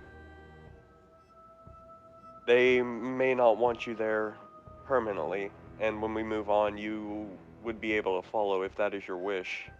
My inner conflicts and the personal opinions of others do nothing to dissuade me from the path of chivalry. I will go to Kiliad, and they will be under my ward. At this I nod. Then we did the right thing. Thank you. Gets back up, kind of standing in almost half a kneeling position, and starts to walk off. From one soldier to another, you have my thanks. And Kind of- As he reaches the boundary of the slope that presumably this hunter mech would disembark from the keep, it stands for a moment, kind of just understanding what you said. I believe that I am not a soldier anymore. And it jumps for a second and lands on the other side of the wall. And you hear the of it disappearing off into the night. Let's move on with it. Once a soldier, always a soldier. Get back to the buggy. We did the right thing here. Let's go back to Kiliad. I agree. He seems nice now that he's calm. He's an old soldier who no longer has a cause left to fight for. Everything he knows is gone. And now he has a purpose again. So, you all proceed back. Yes. As you follow side by side with Endoom's Tread. So, also, we didn't use. Did we use all the Universal Polymer base? It appears that with the actual modification to allow him to speak, that is used the rest of it. Okay, very well. So with that, I'm just going to look to Aspect. He couldn't have done it without your help. I believe Indeed. that I'm starting to like this. There's something about tending to such an ancient creation that gets whatever blood I have rising. And you gave an old soldier a second lease on life. The people of Kiliad owe you a great debt. I suppose so, but that was not my purpose. I am fascinated to learn more about what he was in his previous life, and perhaps learn what potential he has. Hopefully we'll be around long enough to find out. He nods. Now, as we come back to Tim Tom's abode, the rest of you are getting settled in for the night, waiting for the arrival of Doomtread. What all are you doing? Are you just relaxing? Are you just chilling out? Suppose so. Fair enough. As you Oh, are trying to get I some was muted, I'm sorry. recreation- So, Darnell, you said you're a bounty hunter, yeah? It's Darian. Yeah. Darian. Oh, I'm sorry. That must be absolutely crazy. What's that like? I mean, generally, it's just people who don't pay bail or have some debt. And I just beat them up, put handcuffs on them, and take them to whoever asks. Oh, not gonna lie, the whole, media's kinda accentuated and romanticized, I guess, bounty hunters. That seems actually pretty boring. Why do you beat them up? Can't you be like, hello, my name's, Darian. I'm a bounty hunter. You defaulted on a loan, and I'm here to collect. Okay, how about let's do it this way. You're my bounty, and I'm gonna Okay. be me. You're not gonna beat me up, are you? At this point, Darian stands up, knocks over a table, and just be like, "What the fuck do you think you've been doing?" He just looks at the table. Why did you flip my table? And he like starts sweeping up like a broken glass. It's like I thought. no. There was glass This and a is vase already on fucking there. popping off. That was my father. How dare you? It's like, okay, I was like expecting not some. I was expecting some improv, not some fucking. Oh dear, Yeah. I'm so sorry. I said the F word. Oh no. Nobody listens to you if you're nice to them. Oh, so like this, Tim Tom pulls out his fucking pistol. Oh, I'm not going to prison. Oh no. Like Yeah, how yeah, they're that's waving typically what they live do, with yeah. guns around as part of an improv It's at session. this point that a certain detective who's been sitting in the background sipping on a glass of whiskey is going to pick up his bottle and go outside and sit on the porch and get shot. Yeah, no. As you start hearing this, you go outside, and It's something. like Tim Tom's yelling. Okay, go anyway. Go ahead. What the I'm fuck are not they going doing? back to prison like that. Am I doing this right? Yeah, and then that's Oh. when I start to beat them up, and But you're not gonna sometimes I beat do me get up, shot. are you? Oh, you do? Yeah, Well, at this point, you all hear a gunshot. And at We that hear a point, gunshot Darian like out. taps his like chest and wait, body. and be like, wait. From outside, we hear a What the gunshot. hell What the hell are they doing in there? Or from outside, there's a gunshot from outside. From outside, specifically to Ankos, who actually went outside to enjoy his glass, you start hearing screams from like the fucking actual interior of Kiliad, like the main road. All right. Well, I'm gonna go back inside, grab my gun, and say we should probably go check that out. Yeah. Immediately I was rush gonna outside. rush to where the gunfire came from. So you go ahead and leap out, and as the rest of you are trying to get your shit like assorted, I assume Darian's already prepared, so he's going to. yeah. With the fast nature of Timothy Thomas and the Laoka Vaku, Yeah. you both make it there before the other two do.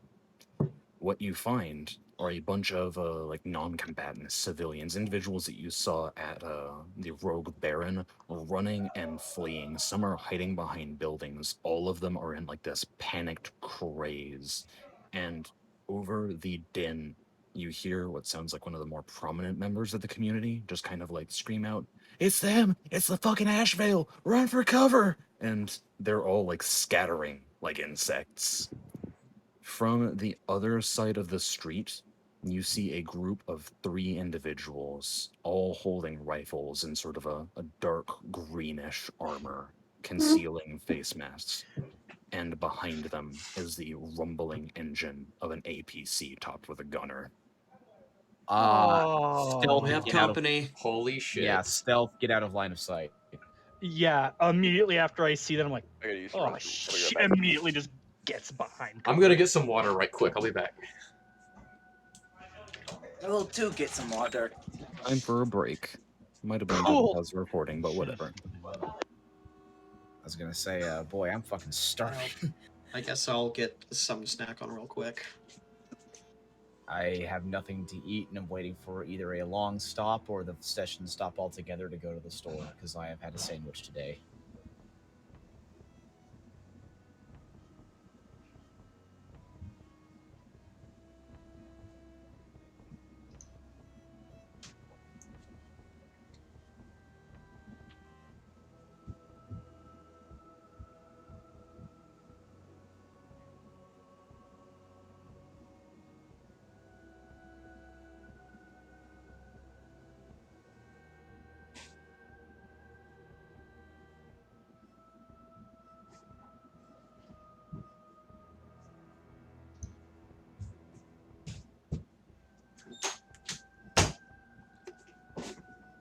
Okay, I'm back.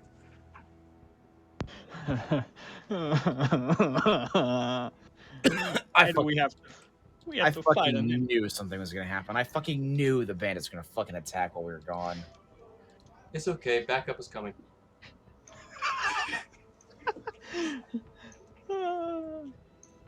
Did Frantic Levi, radio chatter. Did Levi call for a brief intermission? Yes. Yeah. Okay. Yeah, because after you left, like 2 other people did the thing. I don't know how long the intermission's going to be, or if the session's going to be going on much longer. I'd love to go to the fucking store real quick to get something to eat, but I know it's not going to last that much longer. These sessions generally go on for 5 hours, and we're at like the 3-hour mark. So. Well, we usually stop. I gotta get off at 8. Remember? Pulling. So, those of you who had already offered, give me a stealth check. Alrighty. I'll probably do a stealth check. It is one of my like. And Well, I'd Christmas say I time. passed. Ooh. Oh shit! Holy shit. Yo. Just turn So into we're rolling fucking stealth? shadows. Yep. Now 1. No.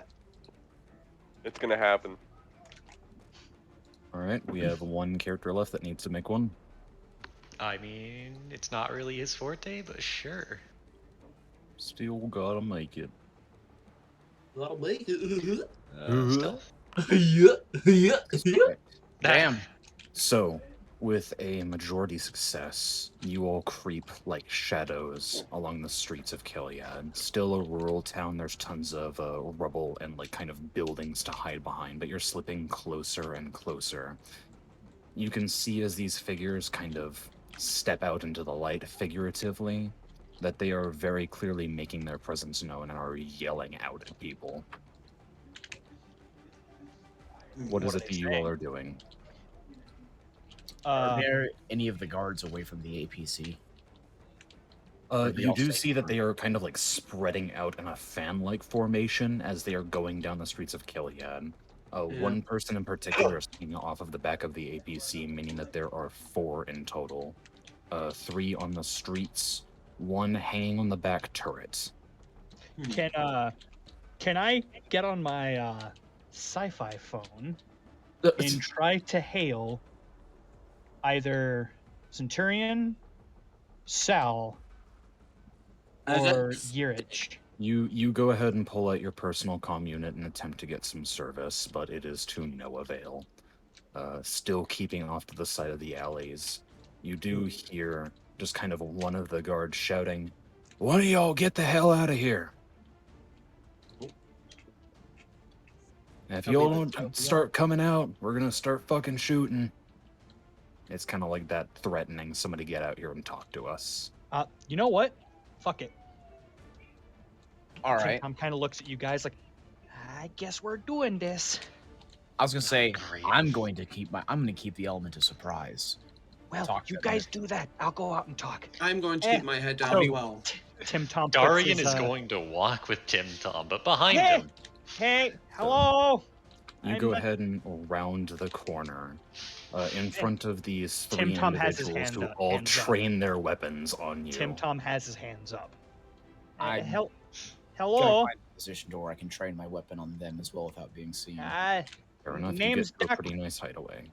Name's Dr. Timothy Thomas. I run the local clinic.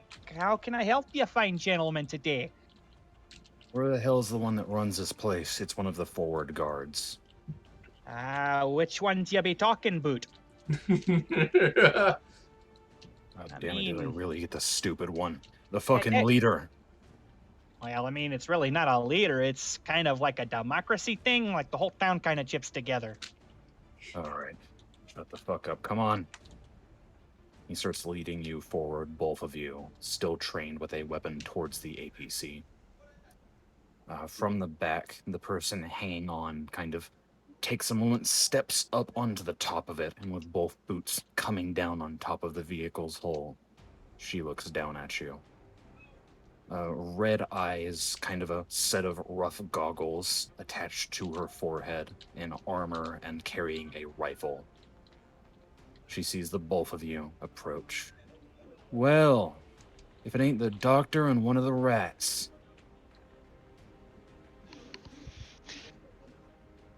Yeah, you got a bit of a problem? I mean, you know, if you came here under more Are you amicable talking like we're terms. some kind of casual conversation? You know what the hell we're here for.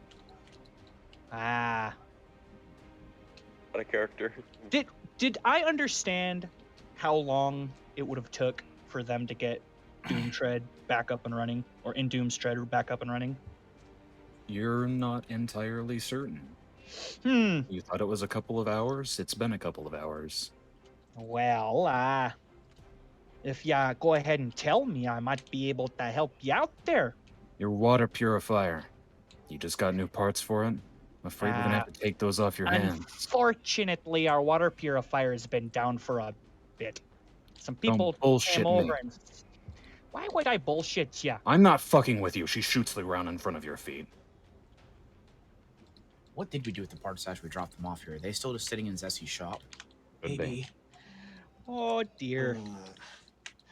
Now Oh, stop God. acting so goddamn You think we foolish could get the drop and on start maybe? complying and no one will get hurt.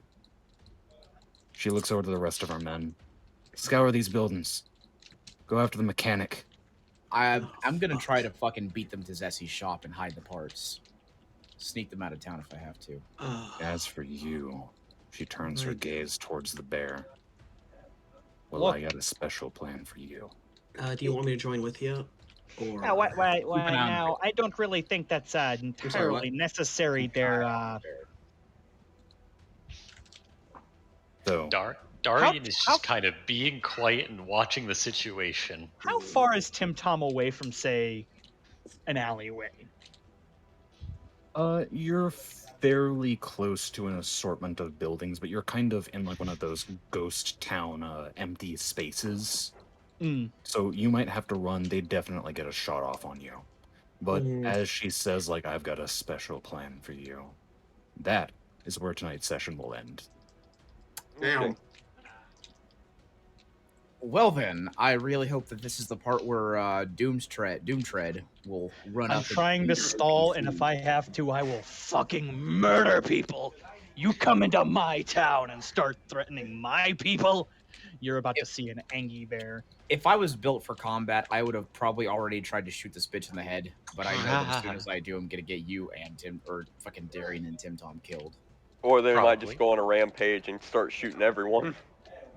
I mean, I was thinking about like see if I could like sneak up on them and Something like get the next guy in the session. APC. Well, as Hooper said, his plan was to sneak into Zessie's shop and like hide the parts or smuggle them out of town.